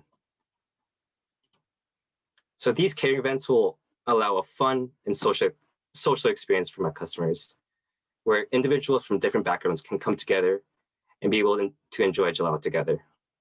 Partnering with organizations that represent the Asian community, together we can push for cultural awareness. And this new cultural experience will lessen the racial divide and build a stronger and more positive community. So fusion food has been a leading culinary innovation in the restaurant industry. Through a survey of 50 Lowell residents and from multiple backgrounds and ages, there's a demand for better local frozen dessert options. Lactose intolerance is also a common issue for individuals eating ice cream. And the frozen dessert market is a growing market in the US, and it's to be a great opportunity to bring a new fusion frozen dessert option to Lowell. And who doesn't like ice cream, right? And just like gelato, it's enjoyed through all ages. Lowell has one of the highest Asian populations in Massachusetts, and it's only natural for my flavors to target the Asian demographic in Lowell. Majority of my events will be held at UMass Lowell, where the university organizations will hire my service, so I can serve to the students and the public. Other local businesses or organizations outside UML can be customers for my catering service as well. And gelato just makes me happy, and I just want to share that happiness with everyone. So I invested so much time and money in studying gelato from culinary school, so I can provide the highest quality gelato to my customer. And I have lived in Lowell majority of my life, and I am knowledgeable of the neighborhoods, local businesses, and restaurants, so I can effectively target my customers. And I'm currently piloting my product, and I'm actively selling it and getting to know locals from Lowell. And as a university student, I'm given the opportunity to widen my reach and be able to serve today's bus community. And to help me stay on track, my E4All mentors and professors from UML will be guiding me along the way. So I asked for $5,150 to lessen the startup costs for my catering events. The $1,850 will be allocated to legal fees for my commercial kitchen, which will allow me to legally produce my gelato. And the other $3,300 will allow me to purchase one of the 3 continuous churning machines I need for the 3 flavors I serve at my catering events. And then thank you for everyone for listening, and I'm open to questions now. So Tommy, 2 quick questions. One is, if you're just going to do it in one location and then you're going to bring it to places to sell, are you thinking more also about maybe doing literally the food truck, the gelato truck? Are there other ways that you want that distribution can come into play? And then the second question very quickly is, beyond Lowell, where else do you see this playing in the New England region? Of course, I've developed a distribution model with my mentors, and right now I'm currently selling my gelato through like these pints, as you can see, to customers in Lowell. And as a food truck, for me, that's not the direction I want to go to. Ultimately, my goal is to have a physical location in Lowell, a gelateria. And the reason why I want to have these catering events is to really, push for cultural Asian awareness and the whole education part, and partnering up with these, beautiful Asian organizations at UML. This will help me push my my passion and what I stand for, like morally.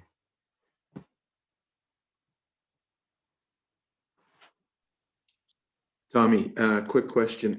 Cost-wise, do you know what it costs you to make the product and what you can sell it for? Can you make money doing this? Is it going to be a very expensive product? Of course. I've calculated the cost of the 3 flavors I have for these care events. As you can see on my appendix, usually an average event will be around 3 hours, and I'm able to serve roughly 400 servings during that time. And as you can see, you can break down how much my revenue breakdown, my expenses, and overall break even.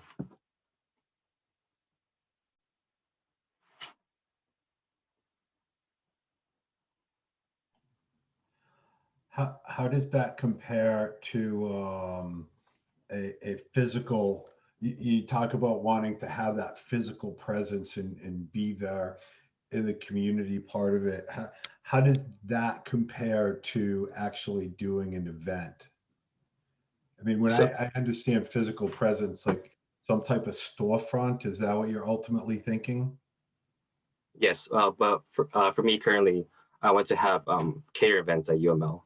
And my overall value proposition is fresh gelato you can see being made right in front of you, the whole serving aspect of it. Okay. That really, gives a connection between myself and the customer. Okay.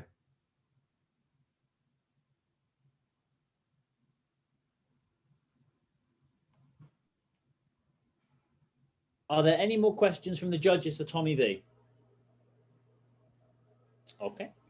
In which case, thank you, Tommy. Thank you. I'm sure you've made 79 people starving hungry at 6:30 at night again. So thank you very much for that. But no, fantastic presentation as always. I'm really glad we got to see it. So with that, thank you, Tommy. We are moving over to our 8th group of the night, which is TrueFit. And our team presenters here are Sidhan Iyer, lost my page, Sidhan Iyer, Justin Markulia, apologies there, and Pranav Ramaswamy. So I shall pass over to TrueFit if they are ready to share their screen and start their presentation. Thank you, Dr. Shortland. You're welcome. Pranav, you can start. Yeah. Good evening, everyone. Research conducted in the organizations such as the University of Cambridge, CDC, and NIOSH and Stanford University have shown that even the smallest gaps in mass fit and seal can compromise the barrier protection and reduces filtration efficiency. As of today, there is no indication of the correct fit without expensive and specialized equipment. TrueFit presents the world's first real-time indicator of fit for a commercially available face mask. I am Pranav Ramaswamy, a freshman at Westwood Academy. I'm Siddhant Thayer, master's student in plastics engineering. I'm Justin Marcoulier, business student. And we're advised by Dr. Dimitra Bello. Masks are the first line of defense against the spread of airborne infectious diseases, carcinogens, and other hazardous wastes. But what is the point of having a mask if it doesn't work because it has different ways that these hazardous contaminants can get through? Because it doesn't matter what it's made out of if there's a leak. That's the missing link, is the real-time detection of optimal fit, and that potentially expose the user to these hazardous contaminants. This is a critically unmet need for all forms of respiratory devices, and studies have shown masks fit can change over time. Many subjects fail fit tests after a year of using the same model of mask, and over 5 million casualties each year resulting from poor fit. So a lack of a proper fit significantly reduces their performance and protection against harmful particles. Current methods of testing mask fitness are cumbersome, require special equipment, and takes considerable time. Additionally, there is no real-time detection for assessment for masks. This presents a dire unmet opportunity for a unique, innovative solution. So we surveyed 100 mask users, including some members in the audience, to comment on their quality of mask fit and the number of times they adjusted their mask to obtain a proper fit. A staggering 77% of users indicated that they were dissatisfied with the quality of fit, while 98% of the users had to adjust their masks at least twice a day to obtain a proper fit. In the overall market for respirators, industries such as construction, manufacturing, healthcare, and currently even educational settings are the leading sectors in terms of the volume of units utilized. In these settings, students and employees within these crowded environments share a common dilemma, rendering them susceptible to hazardous exposure if proper PPE is not utilized. During COVID-19, they would face a risk of having at least a 2-week mandatory shutdown, even if a single individual was infected. But beyond COVID, the implications are far more consequential in high-risk industries, where failure to obtain a proper seal could lead to life-threatening consequences. Although amidst the recent COVID-19 pandemic, there has been a heightened awareness of the importance of masks for protection against airborne contaminants, our target is towards high-risk industries such as construction and manufacturing beyond the pandemic. TrueFit offers a versatile solution in the form of a thermochromic mounting system that can be integrated with commercially available respirators to provide a more secure and conformal seal, as shown in the image. Consequently, users can visualize seal breakthrough and leaks in real time using temperature-sensitive visual indicators. This allows for the real-time detection of fit in respirators in high-risk environments. As you can see in this video, our solution can be easily integrated into any kind of mask, allowing the user to verify fit during application.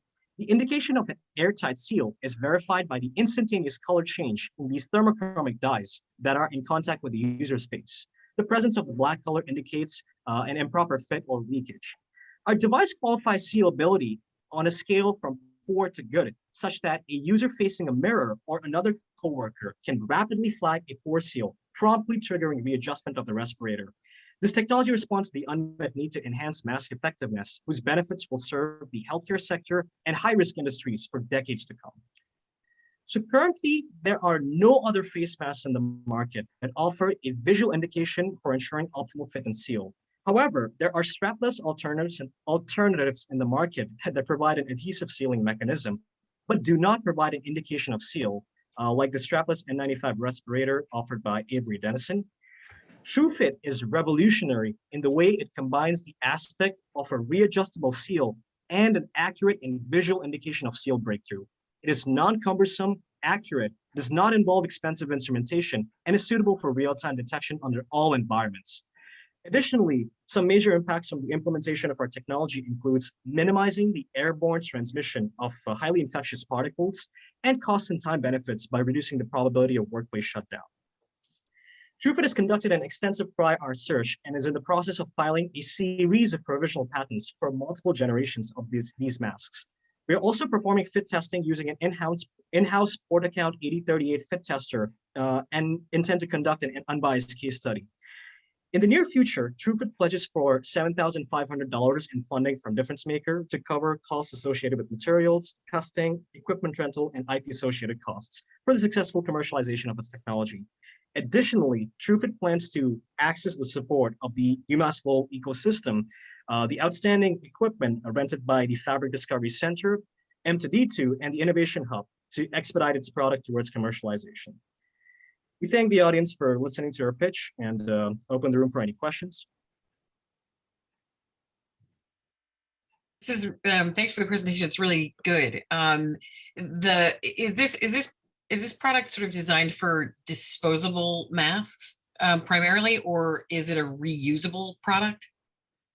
So basically, we're designing the accessory, and this accessory can be integrated onto any kind of mask. It's a versatile solution. However, in order to sustain the solution beyond the pandemic, our product is primarily targeted towards these high-risk industries like construction, mining, where people are exposed to hazardous nanoparticles and they don't know about it. Yeah. And in those cases, having even a tiny bit of leak could be detrimental because they're exposed to these toxic particles and could lead to life-threatening consequences.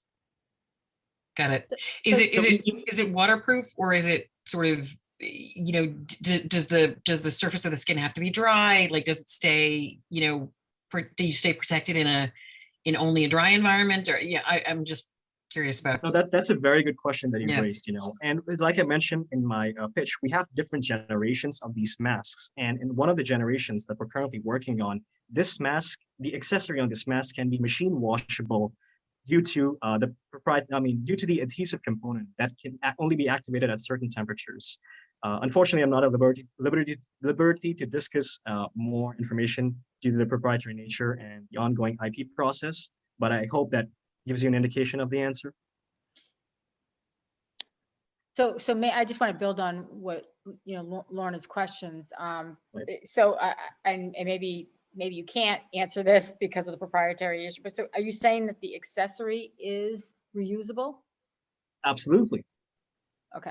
So the accessory is reusable, and also these mask designs comprise of multiple layers of these adhesives that are separated by polyester liner. So these can be reusable up to multiple times a day. Well, one of the reasons I was asking about waterproof is because I'm a scuba diver, and I can imagine a leisure activity, application of a process that affects a more efficient seal. It's a big problem for scuba divers. It's not like a life-threatening one though, but it just made me wonder if there was another application. Sorry. Are you doing IP disclosures through the UMass Lowell Intellectual Property Office? Is that what's happening?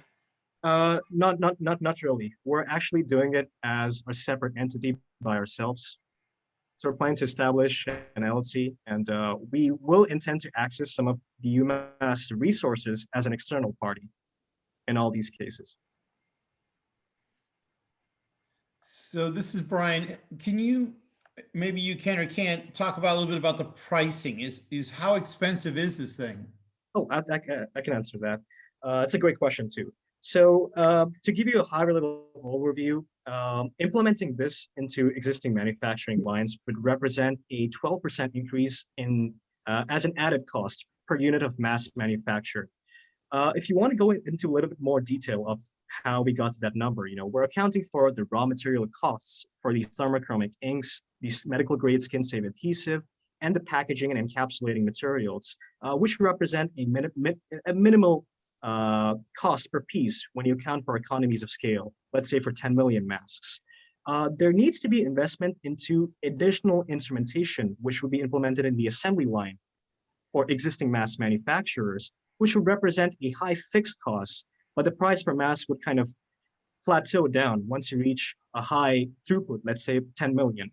And accounting for labor costs, if we're producing in the United States, of like $15 to $20 an hour, and assuming a throughput of 300 masks per hour per person, you would see only about a 3.6 to 5.4 cents increase in the production costs per mask. This is, of course, not accounting for other miscellaneous costs like land, electricity, quality control, administrative costs, and even certification costs. Thank you. Did this come out of the professor's work, some research the professor did, or is this something you came up with independently? No, this is something that we came up by ourselves, the team, myself, Justin, and Pranav, and we actually requested Professor Bello to be our advisor and mentor through this project. Given his expertise in the field of hazardous exposure and environmental hazardous exposure specifically.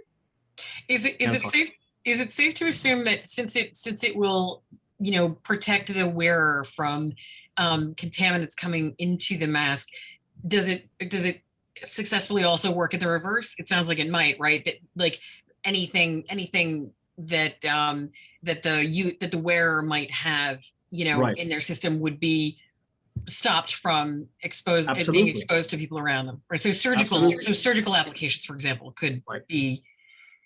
Yes, absolutely. It goes both ways. So the medical grade adhesive that is mounted onto the periphery of these masks ensures a conformal seal around the face, such that there are no leaks essentially.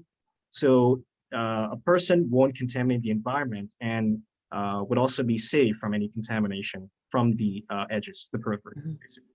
Got it. Okay, I just have to jump in there just to call time. Siddhant, Pranav, Justin, thank you so much for the presentation. I have two requests. Could you attach a siren when it's worn underneath the chin? And then could you please sell it to everybody at my gym who currently wears kind of like a chin warming vibe? So a few little modifications, but no, great presentation, very innovative and loved it. So thank you so much. I really appreciate that. Absolutely. Thank you very much, Dr. Shorten. All right, I shall be moving us on to our penultimate team for the evening. Apologies if I mispronounce this, but it is V-Vest, and it is Alex Frawley. So Alex, whenever you're ready, please, share your screen, and the floor is yours. All right, thank you. And it's V-Vest. It was a great try, but it was one or the other, and I got it wrong. So sorry about that, Alex. No worries, no worries. All right. Thank you, everyone. My name is Alex Frawley. I'm a junior in the Manning School of Business, and tonight I'm going to be presenting to you my product idea, V-Vest. For the past few years, I've been dabbling in the sport of CrossFit, and since my brother's a coach, I've been able to drop into gyms from time to time, as well as partake in workouts with him in his home gym. CrossFit is a sport that involves multiple exercises done in a specific order, usually with quick transitions. Within the sport, there's always been a few movements that I've absolutely dreaded. These movements, pictured on the right, along with your traditional back squats, have always seemed to be more pain than gain, due to the heavy metal barbell crashing into my collarbone and cervical spine areas. To be clear, collarbone is this front bone here, which is extremely vulnerable during these lifts, and the cervical spine is the back of the neck, which lines up directly with the barbell during mentioned back squats. Turns out I wasn't alone. Over the past 20 years, CrossFit has grown to over 15,000 gyms spanning across 120 countries. With over 4 million CrossFitters out there, it wasn't a stretch to assume that others were experiencing the same issues as me. As a secondary market, Olympic lifters and university athletes are also partaking in these movements, which accounts for another 1 to 2 million users. I conducted a survey across 6 different CrossFit gyms, found that over 78% of members were experiencing this same pain and bruising during their everyday CrossFit workouts. My next worry was if this had become a generally accepted part of the sport, and I was relieved to learn that over 63% of respondents said they'd be interested in a product to reduce this pain and bruising. Through a simple Google search looking for answers to collarbone and cervical spine pain, I found common remedies to include wearing an extra shirt during your workout, wearing a sweatshirt and rolling up the hood for extra padding, and even tying a towel around the bar for extra padding. I also found a sports bra available, which offers a thin layer of padding over the collarbone area. It is exclusively available to women, cutting their target market in half. And at the high price range of $70 to $80 per bra, you'd have to purchase 4 or 5 to get you through the week. It was clear to me at this point that there was a gap in the market. My solution was to develop a lightweight wearable vest with foam padding placed on the collarbone and cervical spine areas to protect CrossFitters from pain and discomfort during these barbell lifts. This puts the limiting factor on the athlete's strength rather than how much pain they can endure. It'll both reduce the physical pain that they experience in the gym, as well as the anxiety associated with the discomfort of these lifts. It is a The vest itself was designed to be with the feedback from over 100 members and coaches within the CrossFit community, is designed to be an accessory allowing for easy on and off throughout the flow of a workout, and will allow for our customers to only have to purchase one to get them through their lifting needs.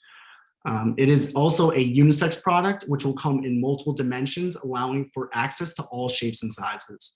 The designs you see on the left were created with the help of a manufacturer. I worked directly with their design team in order to get feedback and ideas about the limitations of the features in the fabric, which will help maximize the efficiency of the product.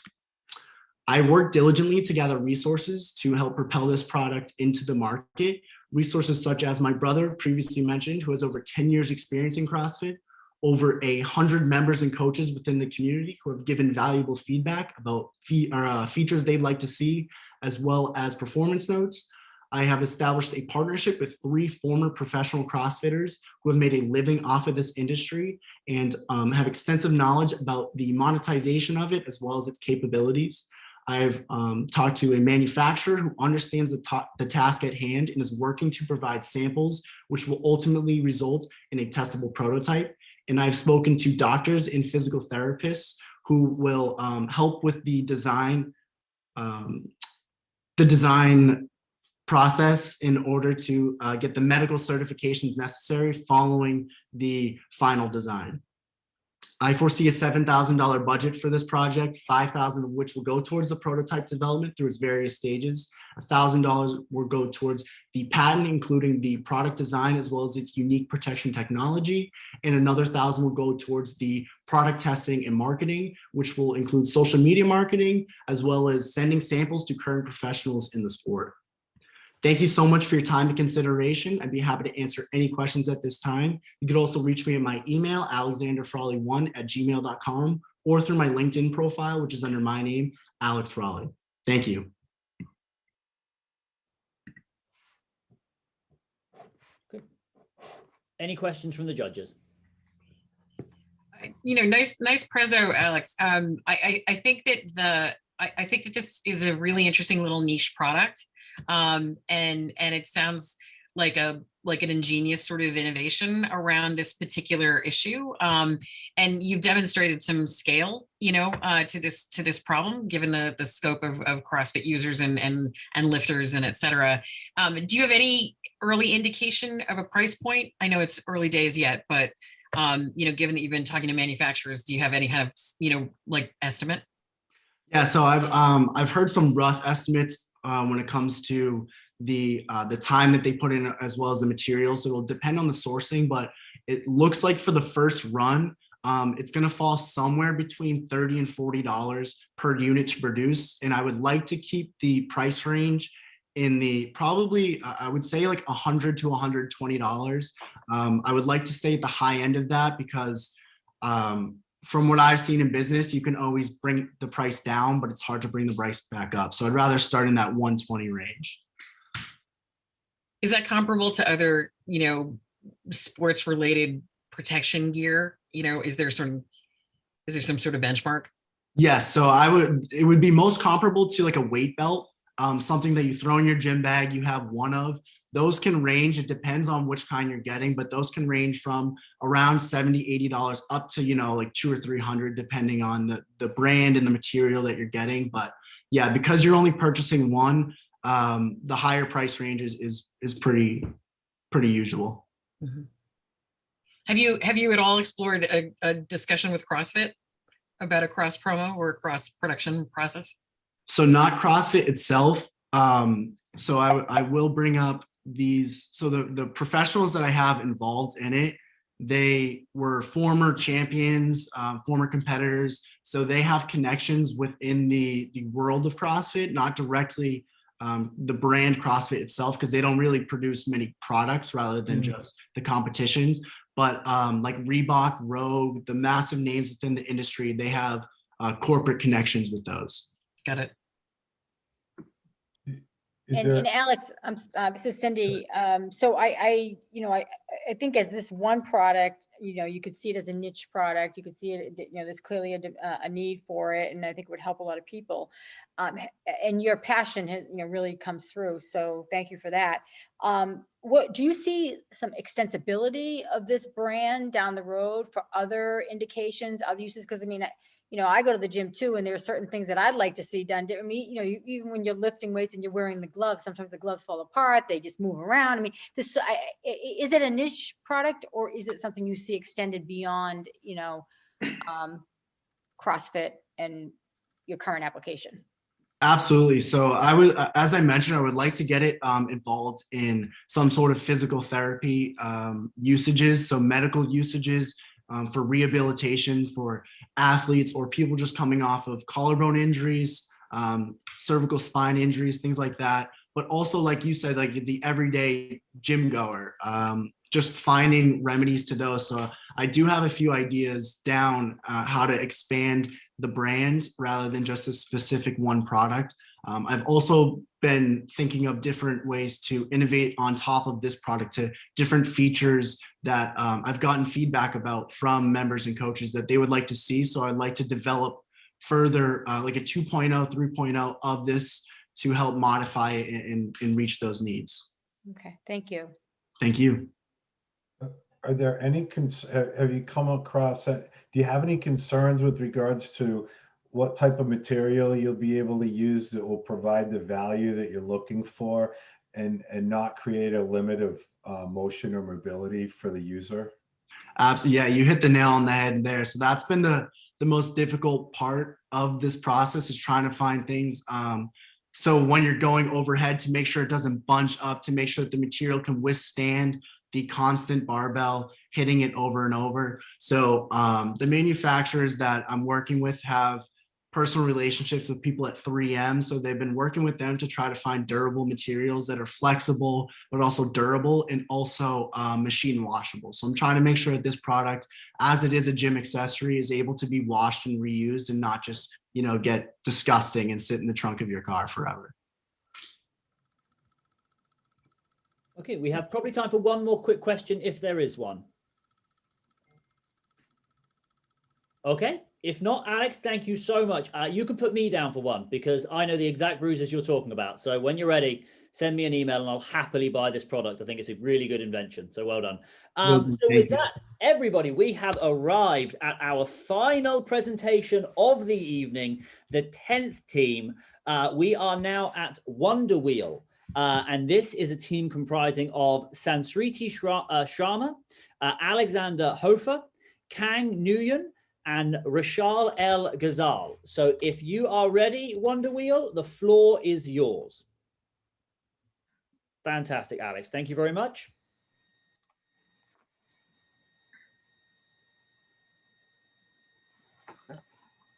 I lost my unmute button. Apologies. Good evening. We are Team Wonder Wheel. The United States has a significant wheelchair using population. Of these 3.6 million wheelchair users, many struggle when using their wheelchairs for extended periods of time or traveling long distances.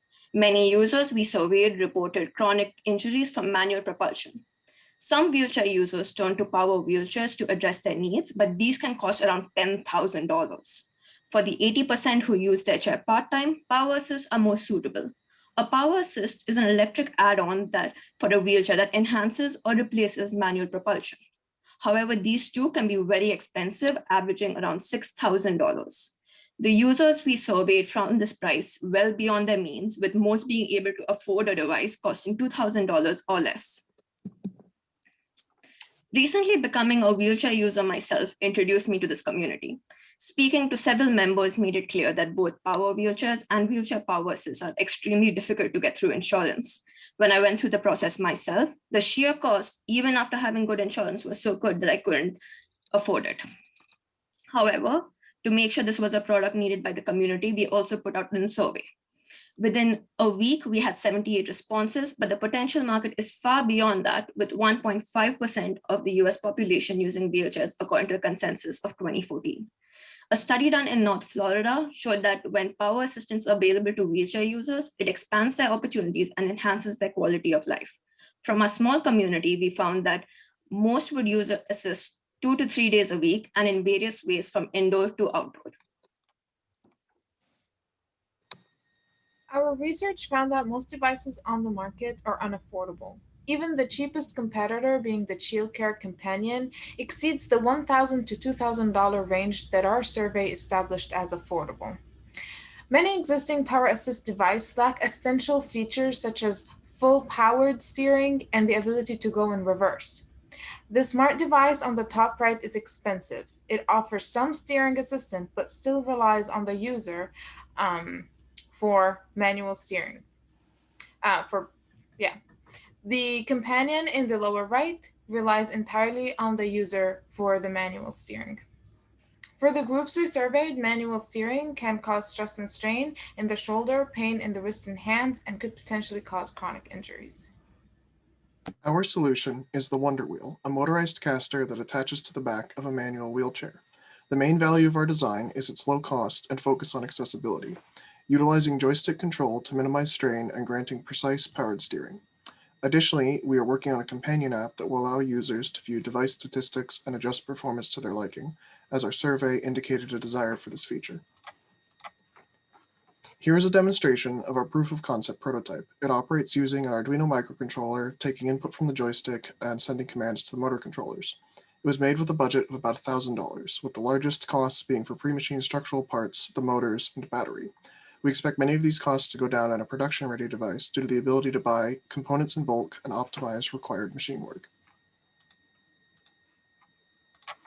Funding from DifferenceMaker will go toward building our next prototype based on what we have learned from our proof of concept.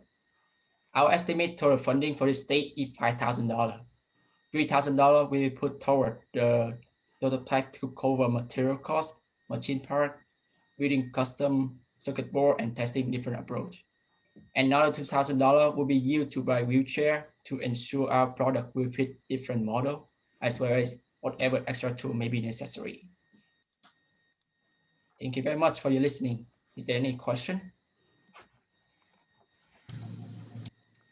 Yes, John Policino. I'm just curious with the different brands of wheelchairs and how you connect your device. Is there some universal parts that would work, or do you have to have some kind of adapter that would, marry the two together? How would that work? So that so far has been one of the focuses of our design research, because wheelchairs don't really have standardized frames. They have standard dimensions in certain ways. There's 3 standard wheel diameters, 22-inch, 24-inch, and 26-inch. So the height of the device is fairly easy to determine. But as far as attaching to the chair, what we're hoping to do is find common frame models, having actual physical access to them, and examining what modular, or looking to a modular approach and figuring out what would work best. Thank you. What do you see as the path to market now? How close are you to market, and what are the critical next steps to get this into the marketplace? So from where we are right now, we plan to make a user experience prototype, which would be more like, so the one we did right now was just a proof of concept where we saw that this is possibly could be made. But next we'll see how to make it as usable, user-friendly and things like that. And then beyond that, we would have to look at FDA regulation and things like that, and then go to market. What's the power source? And how do you, is it rechargeable? All that kind of stuff. It's a lithium-ion battery, which is rechargeable. And do you know what the, like, are there limits to, the duration of use, or the sort of, does it change based on sort of weight requirements? I'm just curious about sort of how long someone could, use one charge, or So, one source of one battery source. Sorry. Based on our current testing, a lot of it does depend on the weight of the rider. Mhm. So someone who's heavier, it's going to draw more current, require more power.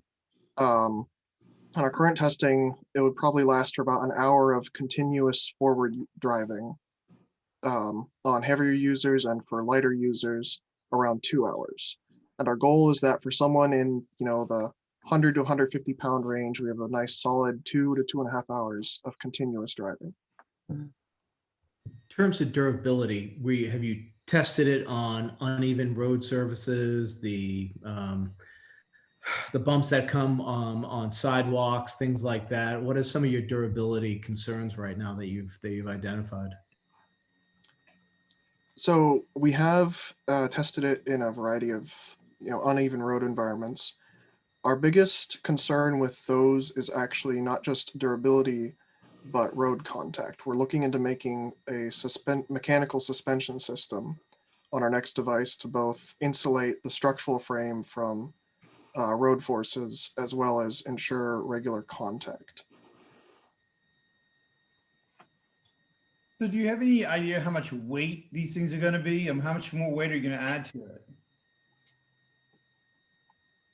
The current weight is below 10 pounds. I think it's 9.3. Correct me if I'm wrong. 8.3. Yes. So it definitely does add a decent amount of weight, but in terms of the advantage you will get, it evens out. So that's not too bad. And does that include the battery? Yes. Yeah, we're aiming for our finished device to have a weight of 15 pounds or less.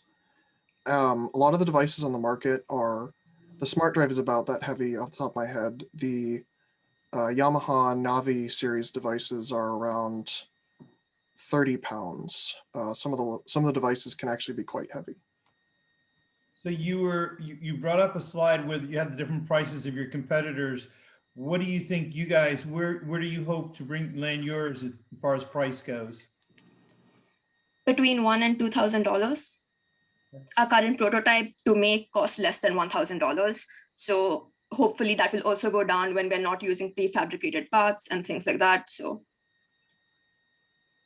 Yeah, and question about portability. So, if you're, folding up the wheelchair, putting in your car to transport, do you disconnect this device as a separate thing, or is it part of the folding mechanism? Does it fit nicely into the, the current folding, parameters within the wheelchair that you're going to put it on? It would come off. It would come off. Okay. Yeah, we have investigated kind of hybrid approaches because building into the attachment issue, we've been thinking, depending on how sturdy the connection for the mounting bracket has to be, that might stay attached to a wheelchair and be able to fold up with it, while the main device would just clip on and off. Mm-hmm. And have you made any consideration towards partnering with other wheelchair manufacturers where you're providing the accessory, and you're working with them, maybe getting some support in terms of the some of this data analysis you're doing to find out how do you optimize your product design to fit on multiple size wheelchairs? Are you partnering or considering that with any of the? We are considering that, but I made a few cold emails. We haven't heard back yet. Mm-hmm. So it's a work in progress. Yeah. Okay. Thank you. Yeah, just quickly, alternatively, have you looked at, are there certain models of chairs that are more popular than others in the market that might be an opportunity to, as to get out a viable product that you target something that's more popular or maybe more likely to be a demographic where people would be interested in this add-on as opposed to others that maybe not? Yes, going forward, one of our main research areas is going to be what are the most popular styles of chair and what's the easiest way to accomplish a mounting solution for those, so that we can cover as much of the market as possible. Okay, just going to have to jump in there, Alex. Thank you very much. Thank you for your presentation, judges. Thank you for the questions there.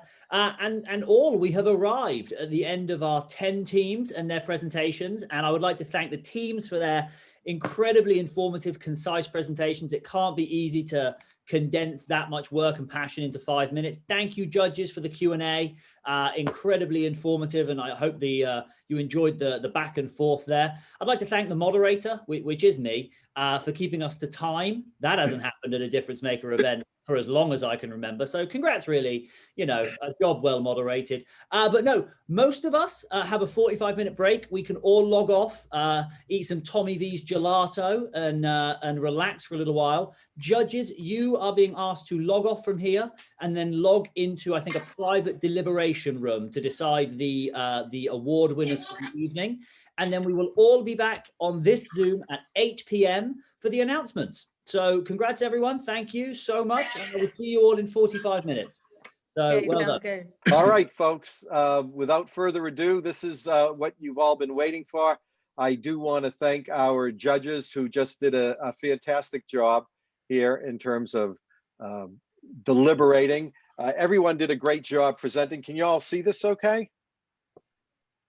Yep. All right, we'll blow it up. So we have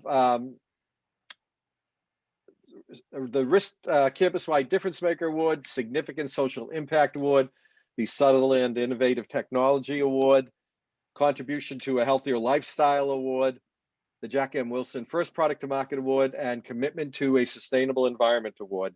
And then in addition, the teams that don't receive one of these awards will receive a $2,000 honorable mention award. And all of the teams will be asked to participate in the summer boot camp program, where they will have the opportunity to refine their ideas and get feedback from our judges and from the mentors who will participate that. We're also grateful to Foley and Lardner, that is donating $15,000 in legal services, $5,000 each to 3 teams. So without further ado, I know it's been a long night and you're eager to hear who our champions are this evening. And the first award is Significant Social Impact, and that goes to Digital Life. Congratulations, Marita, Alejandra, Tina, and Amy. Thank you. You're very welcome.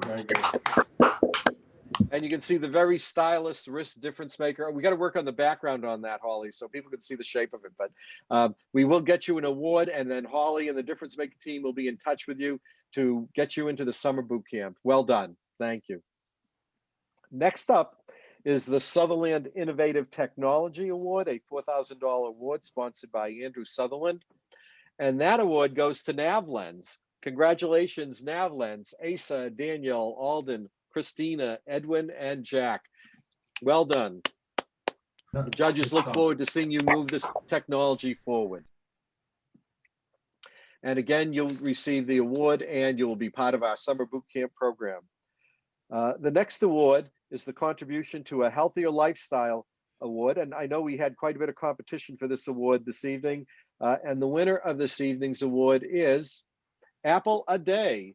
And congratulations, Emily, Jack, and Paran. We look forward to seeing your Apple on every teacher's desktop. Well done.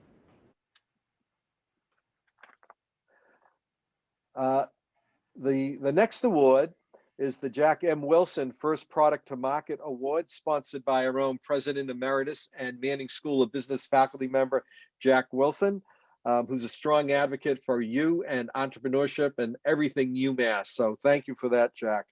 The winner of that award is Wonder Wheel, Sanskriti, Rasha, Kang, and Alexander. Congratulations on the winning the First Product to Market Award. We have high hopes for this. We look forward to seeing your wheel on the back of wheelchairs zipping around Disneyland at some point. So thank you very much. One more of our category awards is the Commitment to a Sustainable Environment Award.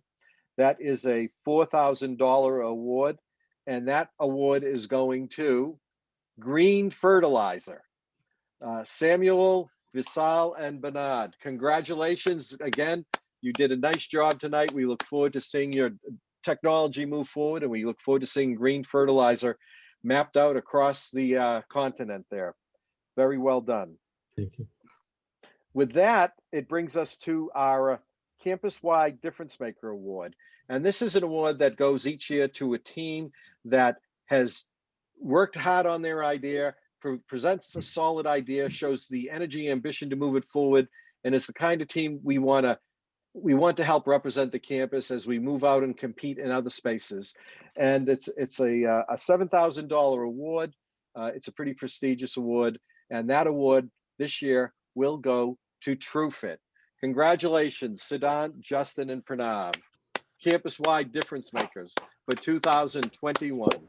Thank you very much, well Dr. done. Kello and the Difference Maker, Risk Difference Maker team. We're very obliged to be the recipient of this award, and we also congratulate all the other award recipients. Excellent, excellent. And we thank our sponsors of this award, Kim and Brian Rist. Brian is a graduate of the Manning School of Business. I'm sure he will take a keen interest in watching this technology move forward. In fact, I think the judges overall unanimously felt that there's a lot of promise and a lot of opportunity associated with this award. So very well done. And folks, before we adjourn, we did have 4 honorable mentions. No one goes home a loser in Difference Maker. The idea here is to provide some seed funding to help you develop your concept a bit more. That honorable mention award will go to Concept Project, Terminus, Tommy V, and Viavest. And again, you will be invited to participate in boot camp as well, along with the other winning teams. And we've seen surprise come from behind winners come out of our honorable mention. So congratulations to you all. And with that, I would like to welcome Provost Hartman to the microphone to close out our events. Joe Hartman has been a strong advocate of Difference Maker and a good friend to UMass Lowell. And we really appreciate you being here tonight, Joe.